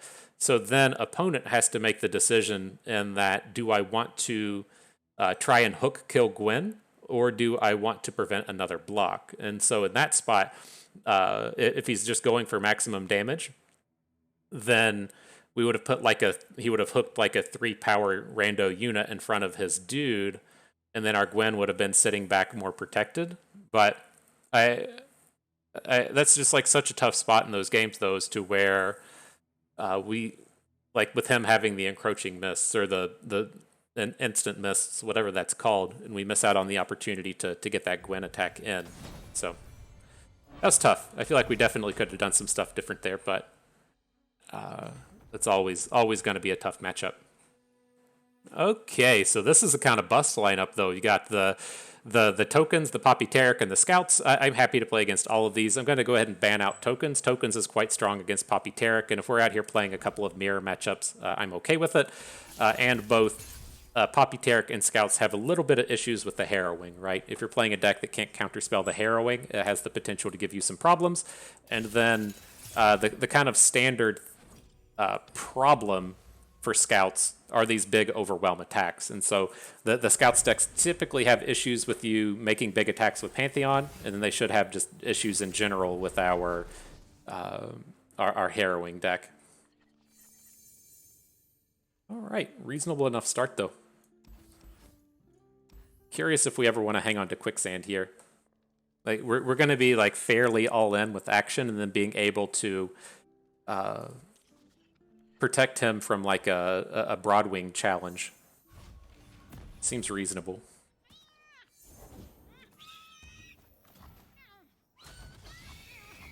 Because right, it's very different playing against Poppy Taric than it is playing against scouts. Scouts, they're just going to play units every turn of the game and threaten challenges onto Akshan over and over and over and over again. But Poppy Taric should only be threatening once.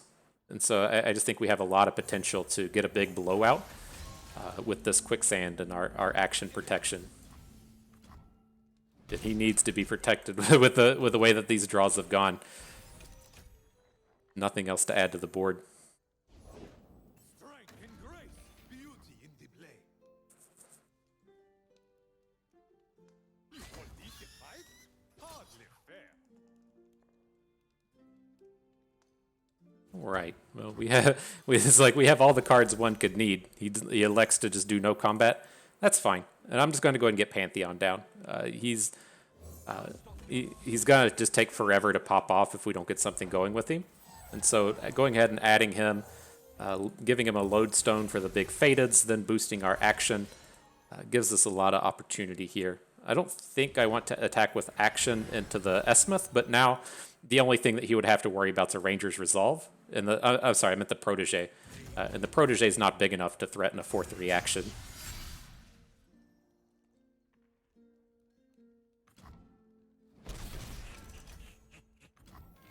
Cool.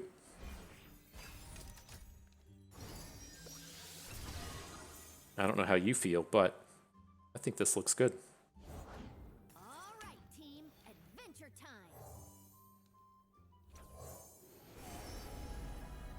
Can we just outright win the game with the Sandsworn Amulet? Like, he's gonna have enough blockers with it.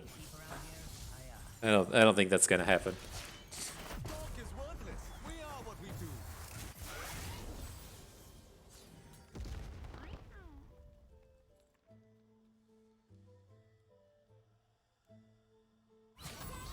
Okay. So all that matters here is we don't lose our Pantheon. He should be more than enough to close out the game next turn.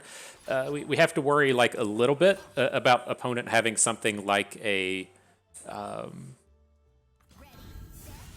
something like a concerted strike, but as this combat's happening, he doesn't have a he does have a way to take down our Pantheon.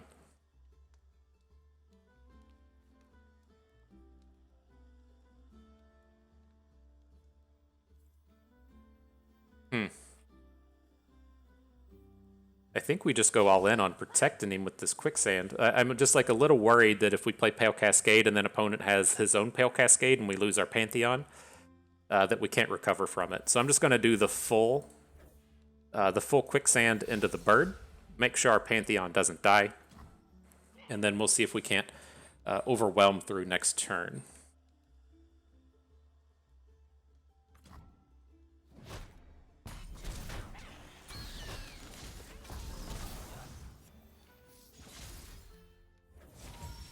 All right, so we get a predicted draw. Shaped Stone is perfect.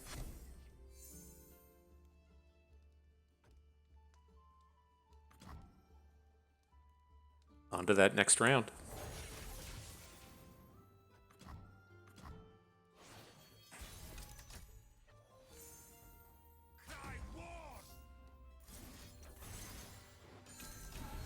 Alright, so that's lethal. We're able to commit that. Then we just got to see if he's going to drop a concerted strike or anything. Oh shit, hang on. Oh, we're still good. Okay, I forgot that we were banking up a spell mana here.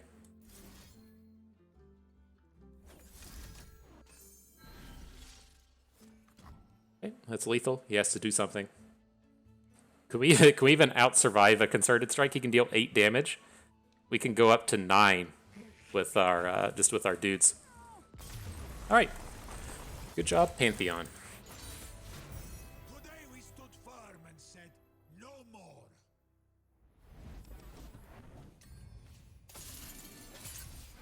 Wonder if we're interrupting this person's last chance gauntlet. It's interesting to see, like, you can't see people's ladder ranks in these things, right? You don't know if opponents masters or diamond or platinum or whatever, but with the deck tracker up at the top left does list the amount of LP that they currently have, and so you can see that like the current opponent is at least in masters. And I'm just curious if this is the final battle of their last chance gauntlet, because you don't always, it's not like your final battle is always against other people in their final battle, and so there's some chances that you get paired down. We're out here just ruining JMC 04's opportunities to hit the seasonals.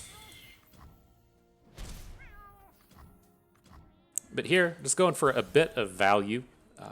And if we get the Boisterous Host in, we can drop the Unspeakable Horror onto the bird. Gives us a little bit of time in these turns.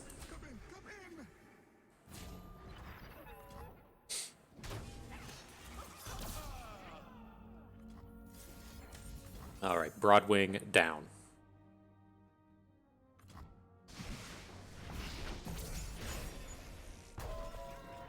Okay. Shooting for something a little cheaper, but you know, the Winding Light's a big boy. nothing wrong with bringing the big boys to the party.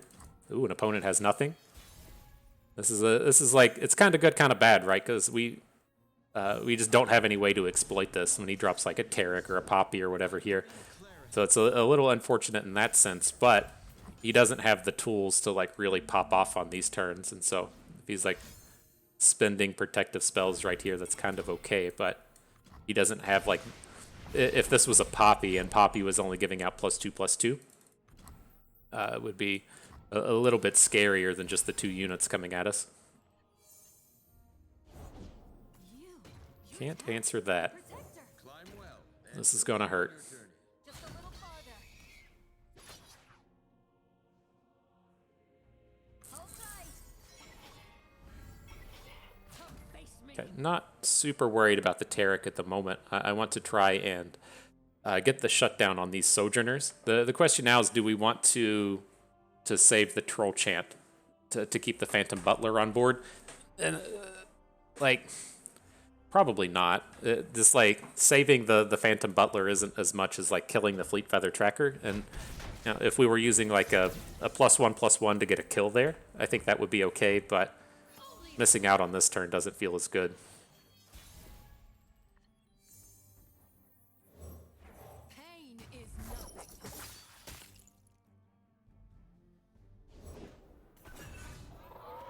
What are we at? Hallowed 2? Bristle. Attack. Set it all ablaze.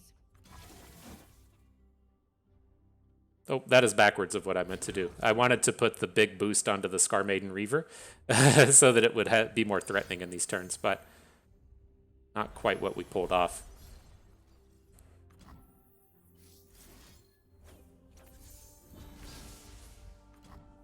So now, it looks like opponent is looking to rally. So it's a little scary. So he's going to be able to rally onto Taric, get 2 attacks in. I guess if it's a Relentless Pursuit, it's not as bad. If it's a Golden Aegis, it's kind of devastating. Oh, just Poppy. Okay.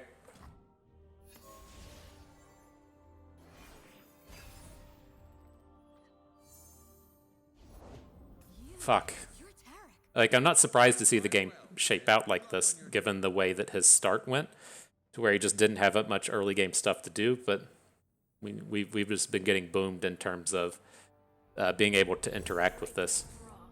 Slaughter the weak. If we survive this, though, we might be able to lethal next turn.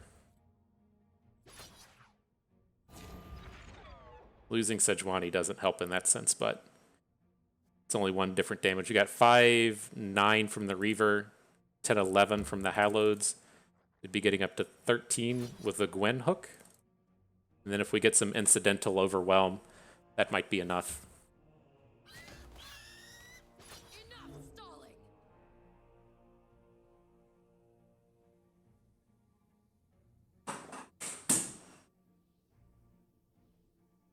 Everyone okay? All right, so we're not dead. That's always a bonus. You get the free block into the Sojourners. That's good. Helps with this plan next turn of maybe we can get a kill with the Cygnus, but we're going to have to pick up a cheap to be able to get an elusive in. We're only at Hallowed 2, so it's, again, that's short. 3 Sisters.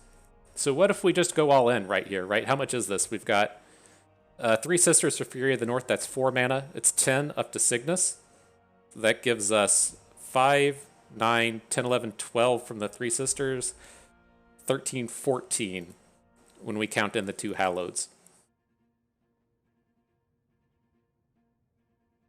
It's like if we want to stop and ask ourselves, how do we ever win this game? This is it, right?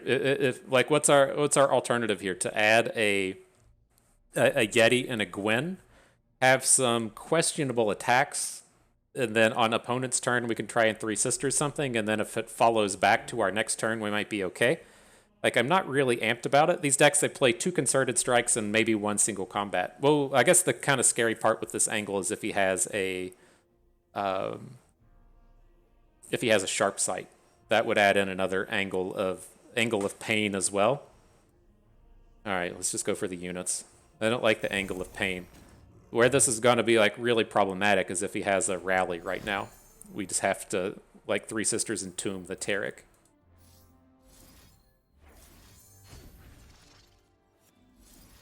Like, he still gets the rally, yes, but he can't double rally this turn.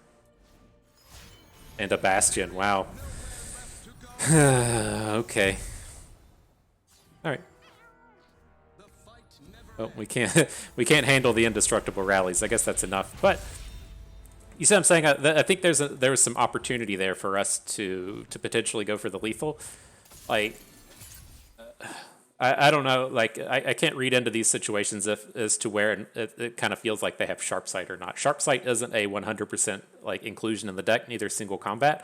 I think if like we were in seasonals and we looked at their deck and they're like playing 2 Concerted Strikes and nothing else, then we probably would have gone for it. But if they're playing like our Poppy Taric list where they have 2 Concerted Strikes, 2 Sharp Sights, and a single combat, then probably wouldn't have gone for the lethal there. But I think we could definitely beat a rally because he was like super all in on that Taric. We just weren't able to beat the rally plus the Bastion. And these decks, they play 1 Bastion, and so it's not something that you're going to see with a lot of frequency. Right, reasonable enough start against Scouts, though. Again, the problem that Scouts tends to have is against Overwhelms when they're able to kind of like ignore their game plan. Right, Scouts wants to get a hook with the Fleet Feather Tracker and survive, and then they want to get a hook with the Broadwing and survive. They want to build up these nice survivable attacks. And if you just start playing units that are bigger than them, they tend to not be able to deal with it. Right, see, we just completely blanked opponent on this turn. The consideration now would be like, do we open attack? And I'm not really into it.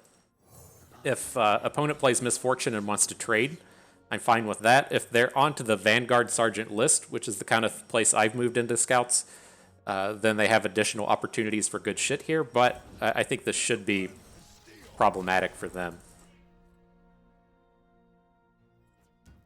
Leave nothing standing. Okay. You will not prevail.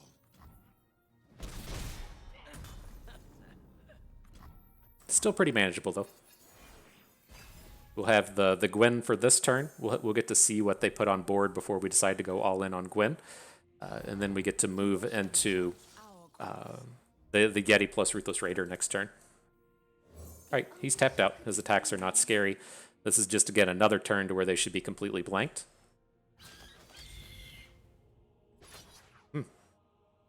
Okay, so he's going to play Gwen next turn, right? He's just opening space up for the Quinn bird.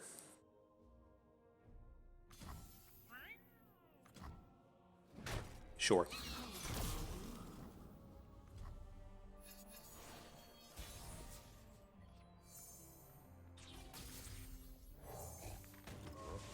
It's like I have to stop and read Thread the Needle. It's not something we play commonly, but it's a good answer to Gwen if we need it, or to Quinn if we need it. But doesn't look to be the case here.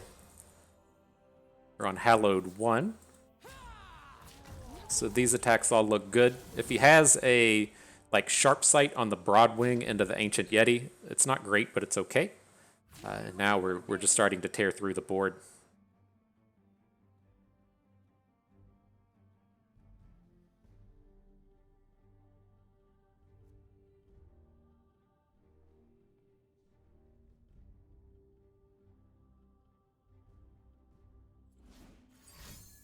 Ranger's Resolve.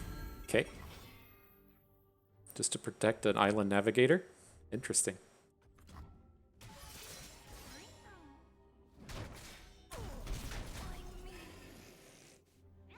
So this would be his big turn, right? He's going to go for the 4 Demacia.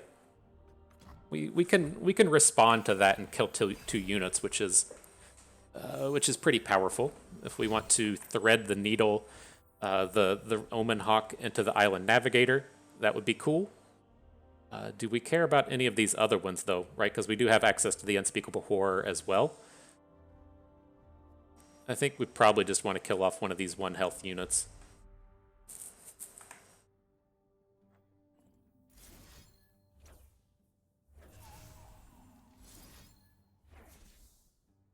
We get the card this way, right? We don't have to sequence it the other way. Okay, we can check the Oracle Eye and see the card come into our hand.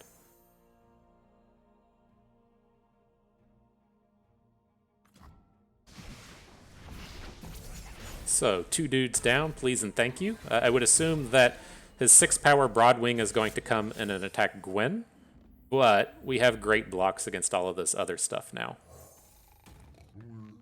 And then a surprisingly powerful Nightfall in the Cloven Way, getting to shut down something next turn.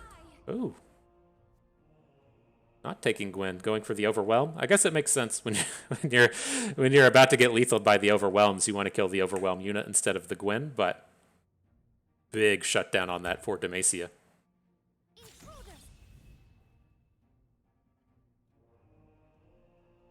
Ever hear about the bad man who tried to catch the doll?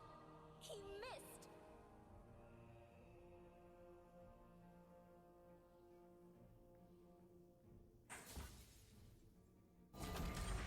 He says, "This is doo-doo. My big play got boomed." Then do we ever have to worry about our Gwen here? Just taking a little bit of extra damage from the Caretaker? Probably don't want to. The concern with our Gwen taking damage here would be a Make It Rain. And I don't think I want to lose her to that. So we'll just leave her in the back line. We might end up losing an Ancient Yeti. I mean, maybe we should just take the damage from this Caretaker, but I at least feel safer with Gwen on board. Sejuani comes to party now. I think we'll want her for next turn. I want to go with this Phantom Butler, see if opponent plays something big, and then we have the Cloven Way stun onto their big play. Sapphire, gem of our divine patron. Every work demands Durandi Sculptor. Interesting.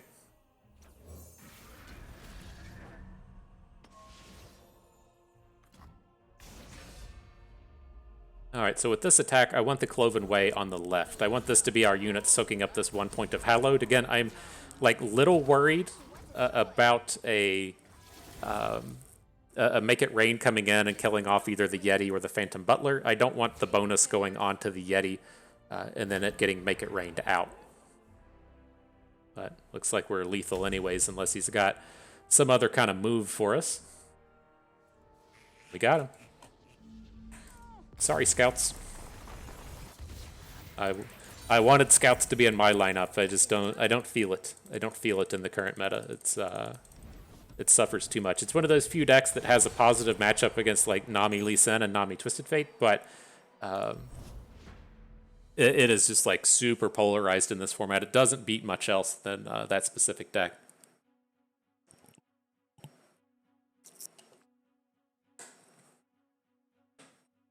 Okay. Final battle though. This is Senga. It is. It is. Oh man, I hope we don't. I hope we don't ruin your last chance gauntlet hopes and dreams.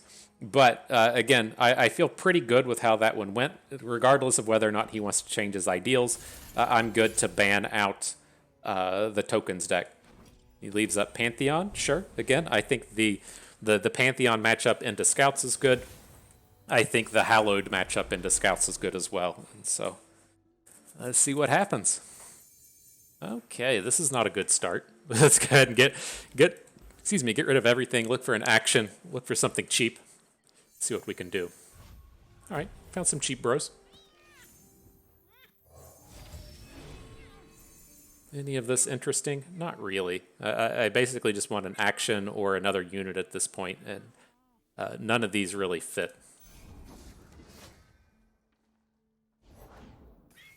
Okay, again, we'll trade for the tracker. This is, they need the width to build up their board. And if you can take that width away from them, a lot of their combos and strategies just don't work.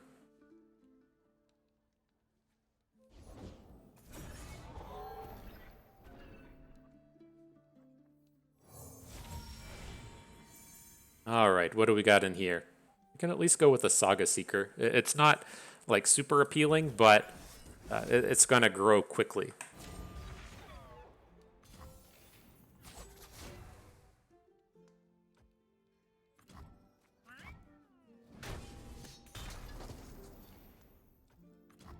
Okay, we can just pass. We'll use the banked up mana next turn for the Bloodletters.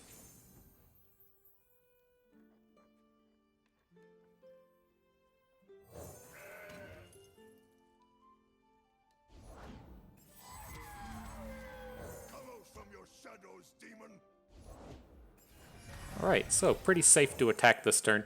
He's only got the one good hit with the Fleet Feather Tracker into the Mountain Goat. The rest of his hits aren't particularly good, but I'm happy enough to take the Broadwing off of the board. I assume, I'm happy enough to take the Fleet Feather Tracker off the board. The rest of his units aren't that strong. And if he wants to be taking trades into Forsaken Bakai, pretty happy with that. But this is going to be the kind of like telling turn that we're about to run into. If he has Poppy or Taric, then we're really going to struggle, right? We haven't drawn any of our good cards. And so like a Poppy would be the particularly problematic one here. We can threaten lethals onto her. Let's at least do it this way. Let's boost our Saga Seeker. The game just crash? F.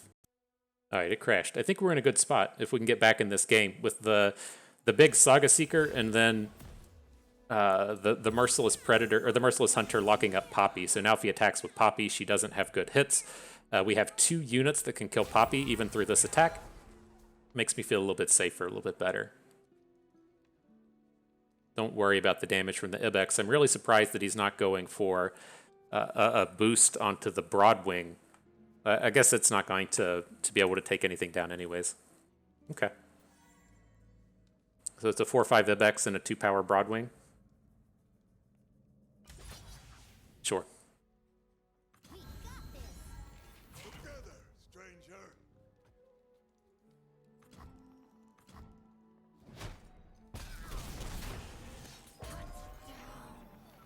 All right. Need to draw something good. We got through that scary part. need something better to happen now, though. It's like, please trade, please trade, please trade. Thank you.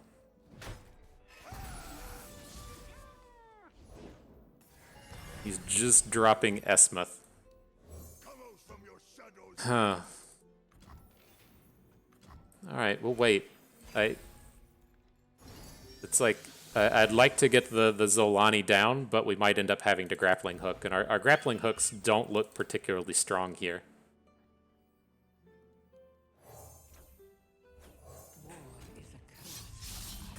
Alright, one big unit. That's all we can do.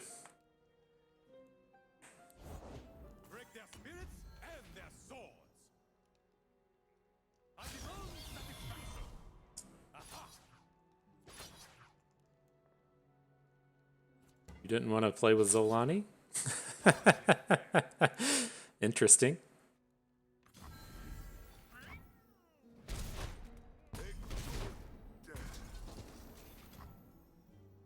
All right, well, at least they haven't had any high-powered stuff here. We need to really pop off with these grappling hook kind of cards next turn. Fuck. I think this is okay. 1, 2, it'd be 3, 5, 9 damage. Assuming he hooks our Zolani with the Fleet Feather Tracker.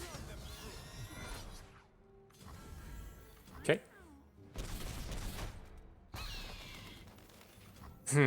So he's down to 1 card. We have a small answer to these Esmuth. Let's see what we can do. We can now like Desert Duel and Esmuth, Grappling Hook and Esmuth. See if we can't get into the next turn. We would ideally be hitting the Sojourners, but we have to we can deal with the Sojourners. It's not awesome, but we can deal with it. We can't just straight up lose to these Esmuth though.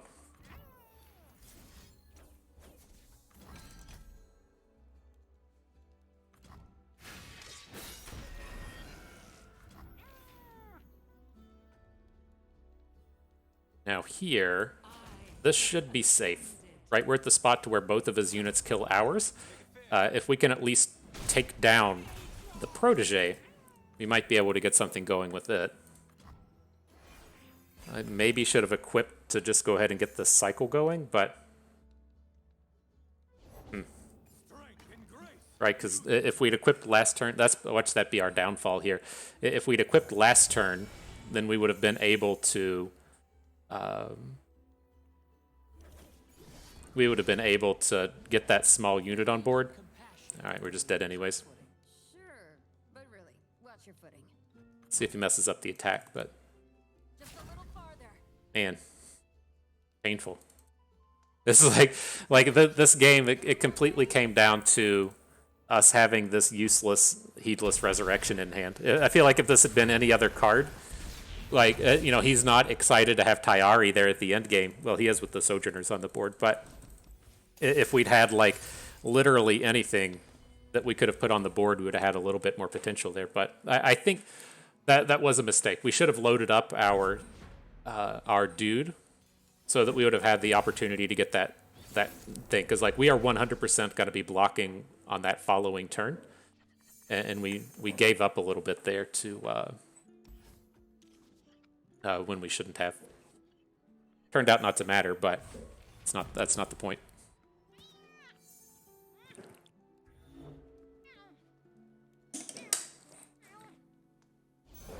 Alright. Interesting draw picking up the Saga Seeker. I think I'm good to play it. We're not going to block, but loading it up with the Lodestone next turn gives us a unit that Scouts doesn't really want to be dealing with. It doesn't quite answer a 3-4 on turn 2 particularly well. And then if he looks to make a Misfortune play next turn, we have the opportunity to just Desert Duel her down, especially when he doesn't block here.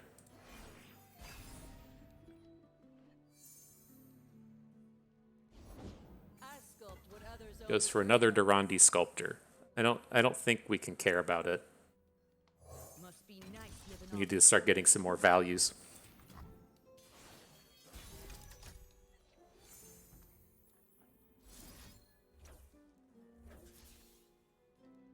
Is this the way? If he has a sharp sight and this fails, that's gonna feel pretty bad. Let's just take down the little Sculptor.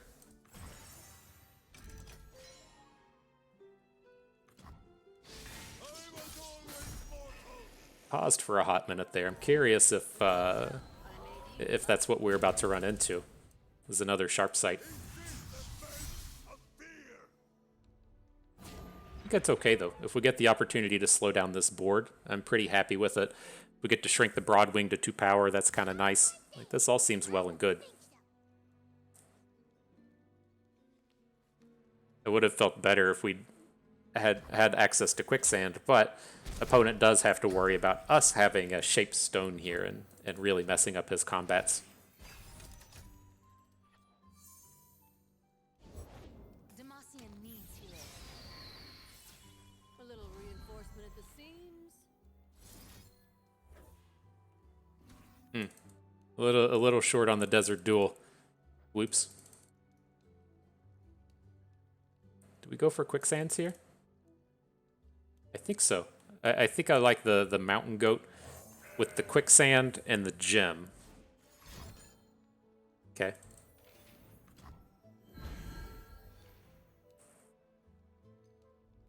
Does that change anything?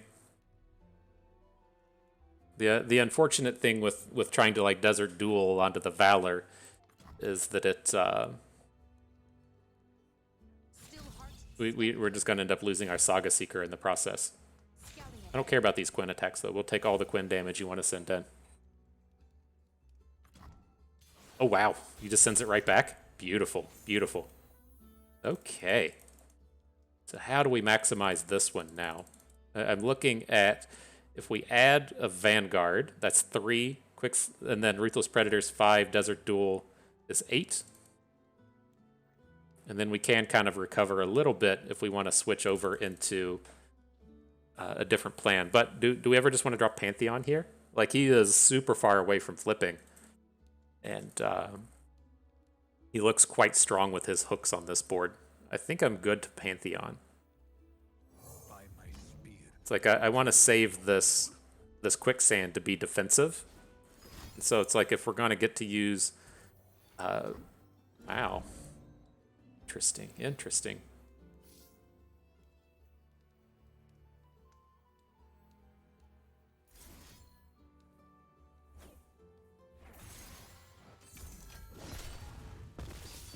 Well, not exactly how I planned on this to go, but I think this is okay. And then we get to look to kind of cancel his follow-up with the quicksand, right? So he's probably going to block barrier onto barrier, then try and rehook Pantheon. But then we do have access to quicksand for the follow-up.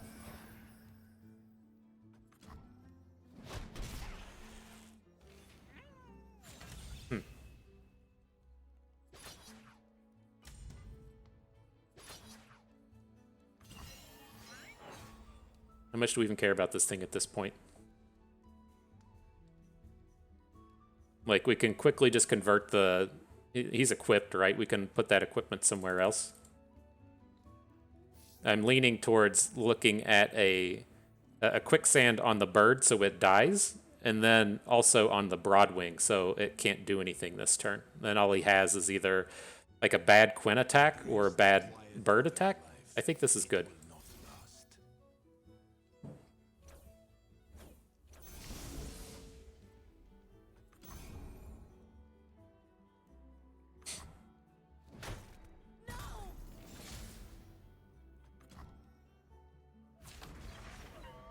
Right, this does not seem appealing. I guess he's doing this just for the Gwen bonus, but I'd say that does not seem good. Now without an attack there, Gwen can't flip this turn unless he has another combat trick.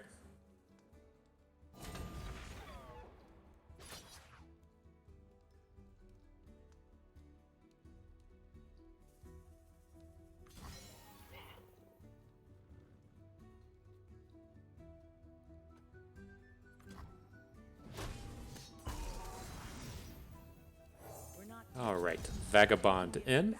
Draw a card. The next turn we can look to drop a big lodestone. Hey, it's another Pantheon. Like, he might actually just be worse than the lodestone here. We probably should have thought about that a little bit longer since we can drop 2 lodestones, like a lodestone and then another one.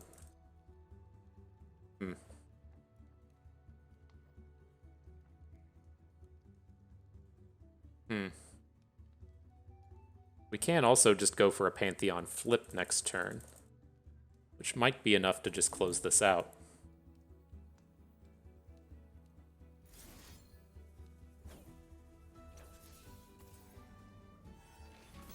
Alright, let's give ourselves some options here. Let's go for the Desert Duel. He's got a combat trick, he's gonna need to spend it. I don't care if a trick kills our Vagabond and it goes, but killing this Gwen is exceptionally strong.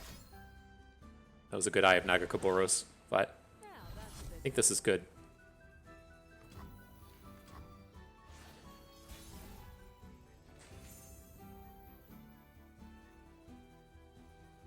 So do we play the Pantheon over the 8/8?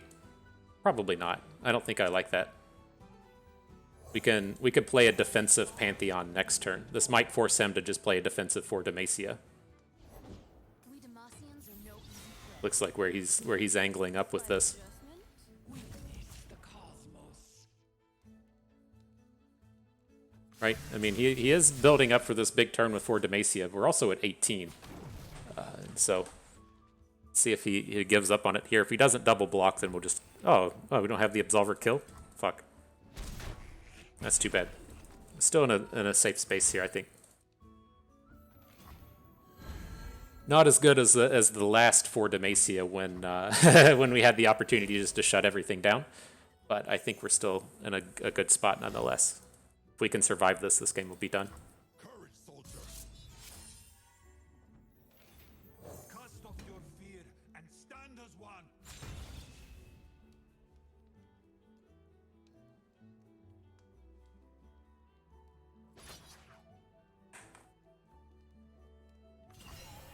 Alright, he takes a hook in. Let's go ahead and boost up the Pantheon. Just see what happens, you know? They all must die. Maybe we draw something good.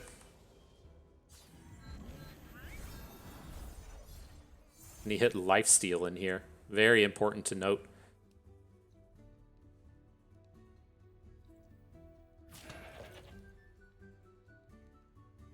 So I guess the question is, do we want to start playing Absolvers? I don't think we need... Well, it is going to be exceptionally good next turn, right? Once we just want to punch in for the lethal. I think this is okay.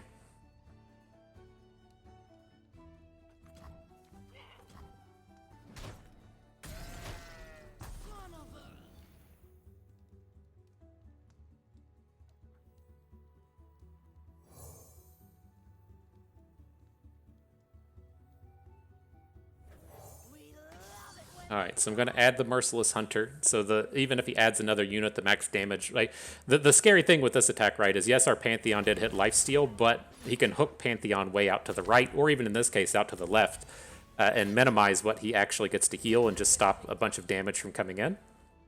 I think with this way, just adding the other unit is like, as long as we don't die here, we should be okay. We have access to the Absolver.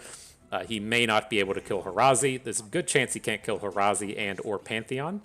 And then going into the next turn with the Absolver, it's okay. This is just don't die. As long as we don't die, we're going to take this one down.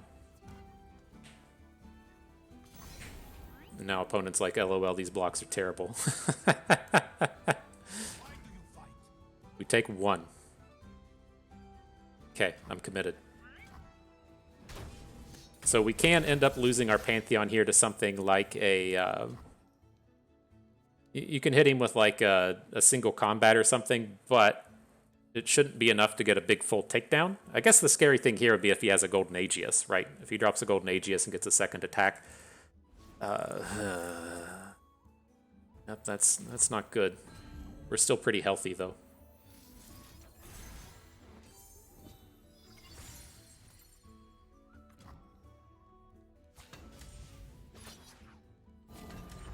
The max we're taking is 14. Still heart, steady aim.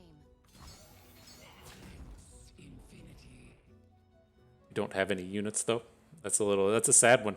Man, I thought this one was locked up. Alright, well, I guess we'll see if we draw a unit. I guess we'll see how that goes.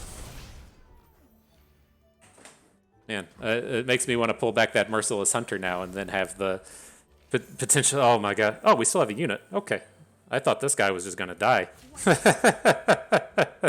I missed that the Vanguard... The Vanguard got pulled in by something that couldn't kill it. Okay, that should do it. We have a negation for a single combat, if that's a thing.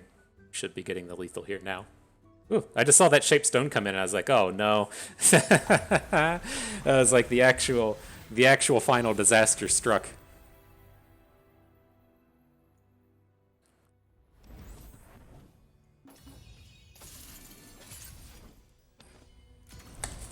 Okay, let's see if we can 4-0 scouts.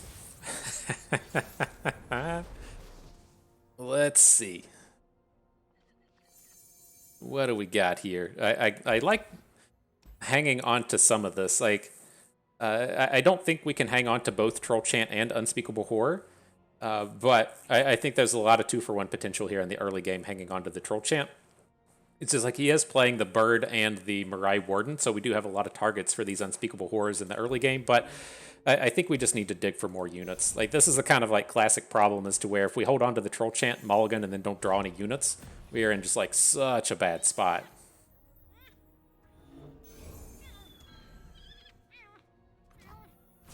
All right, Omen Hawk coming in.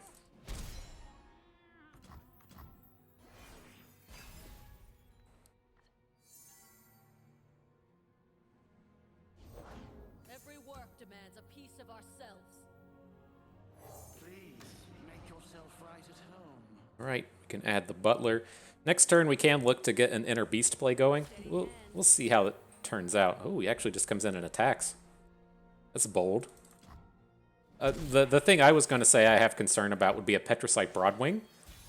But man, if he's going to be attacking with the Durandi Sculptor, I would think that that just indicates he doesn't have the Broadwing. This is all fine.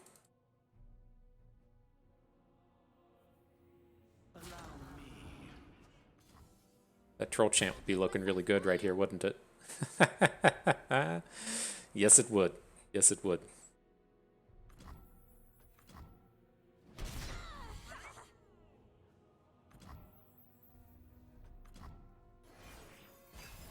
Okay, let's just stop here. Our combats are good enough. We can start to add these other dudes next turn. I was going to say, we'll see if we end up in a space to where we want to strike up the band. And this does look like a good spot, getting the good blockers in front of these scout attacks and everything. Give us strong bros for the next turn as well.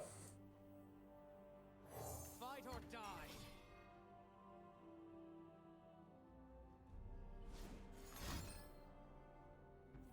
Okay. And he passes. Oof. The lack of aggression is astounding to me.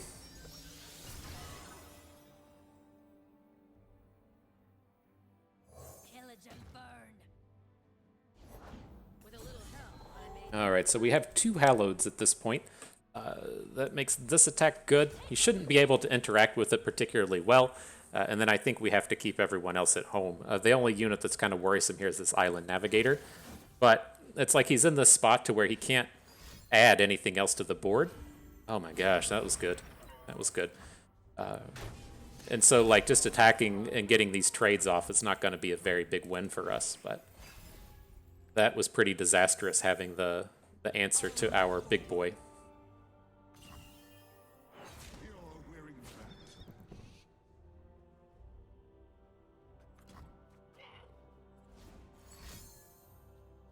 Oh my goodness. He's got it all this turn. We're gonna have to find a harrowing. Welcome, one and all, to the Midnight Rebel! Now that's a bit better. Can we survive any of these? Brutal.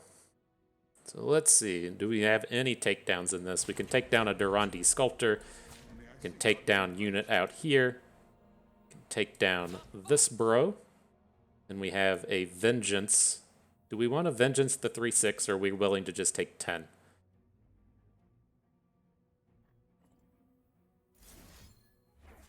It feels like a pretty low value target, but it kind of feels like at this point we either just have to draw like a Sejuani, or we have to draw a Harrowing. And if we can give ourselves like a little bit of time to draw the Harrowing, then we have some real opportunities to pop off here. But if we don't draw anything, we'll ideally be able to survive his next attack. Speaking of the devil.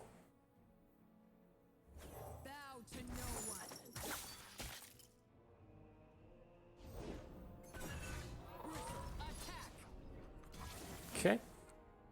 Big chunk of damage coming through. He has to worry about these overwhelms now, right? We have Hallowed 5 at this point, and so if we can make it to our next attack, we do have reasonable opportunities to close this out. He is about to drop 4 Demacia on a board where we can't protect against it, though.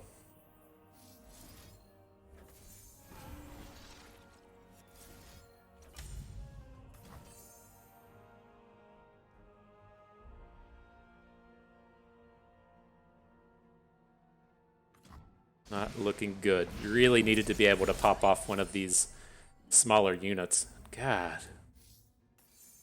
You gotta pick up a mana spender into an Eclipse Dragon? Okay. I mean, I guess it is what it is, as they say.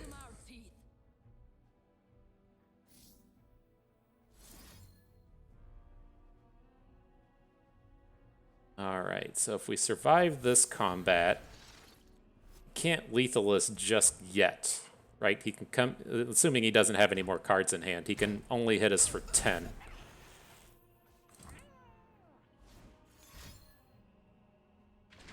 Oh, we were dead. We were dead at 10, weren't we? Brutal, brutal. That was a tough one. It was really unfortunate we didn't get to take the scouts down 4-0. It's pretty close, but it is close. I think we handled that game well. We just ran into some awkward spots there in the middle. We didn't get to interact with them just as well as we needed to get to take that down. Right, the idea that you're looking to against scouts is kind of similar to Poppy Taric, as to where you either A, want to be like shutting down their board. So if they're playing the Inspired Light, they're only getting like +3/+3 instead of +6/+6. And then if you can, like, if you remember to our previous match against them, as to where we're able to just put a bigger unit on board than they can answer. If you ever set up those turns to where they get to attack, but they don't get to like win any of the combats, then that's like your ultimate and pure shutdown against scouts. And ultimately, that was what like we fell short on in this one, just with the way that the units kind of fell between the Mirai Warden summons and the big summons out of the 2/4.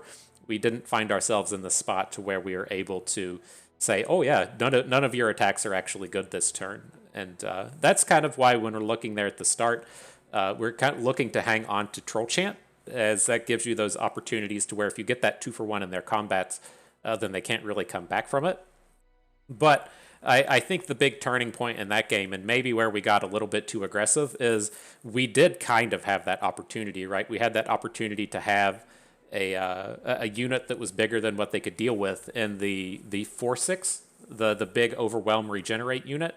And I'm curious if we didn't get like a little bit too aggressive in there and make that attack with him, right? We had like kind of built up that spot to where Scouts has a lot of real problems in that we had like Hallowed 3, and so we get to attack with like say a 3, one of those like 2-cost 3-power units that has Overwhelm, and you make an attack with it being like a 6 Overwhelm, an opponent has to just like either soak up all the damage and not affect your board, or they have to trade with it and take 4.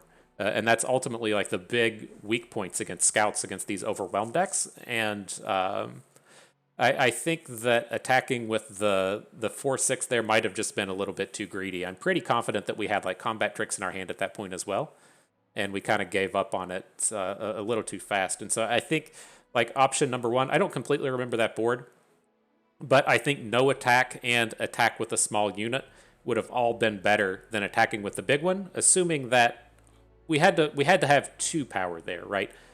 It was only +2, so maybe just a no attack would have been the ideal way to go about it. But nonetheless, congrats to JMC. I don't think that would have been your run into the final battle of the Last Chance Gauntlet, since we played you twice, but you're able to take down the match that matters. I wish you the most success in your final battle if you manage to make it there. But again, like with this lineup, I've been like reasonably happy with it. First and foremost, I feel like pretty comfortable with all of these decks. I'm able to grind ladder pretty well with them. I think at the end of the day, the answer is going to be like, how do we feel about Swain? And do we actually want to come in and include a Swain deck? I don't think so. Like, as I've got like more and more into playing best of threes and gotten more and more experience with these seasonals, and even in what you can see here today, right? I don't remember if I talked about it in this video or in the previous one where we did our last chance gauntlet, and that the initial idea with this lineup was to just ban the Leona Taric or the Leona Aurelian Soul deck. We're looking to kind of pick on Nami, and then if Aurelian Soul doesn't show up, we'll just look to ban Swain. Now, in the last chance gauntlet, we did play against Swain and banned it, but the other two decks weren't anything that we were looking for.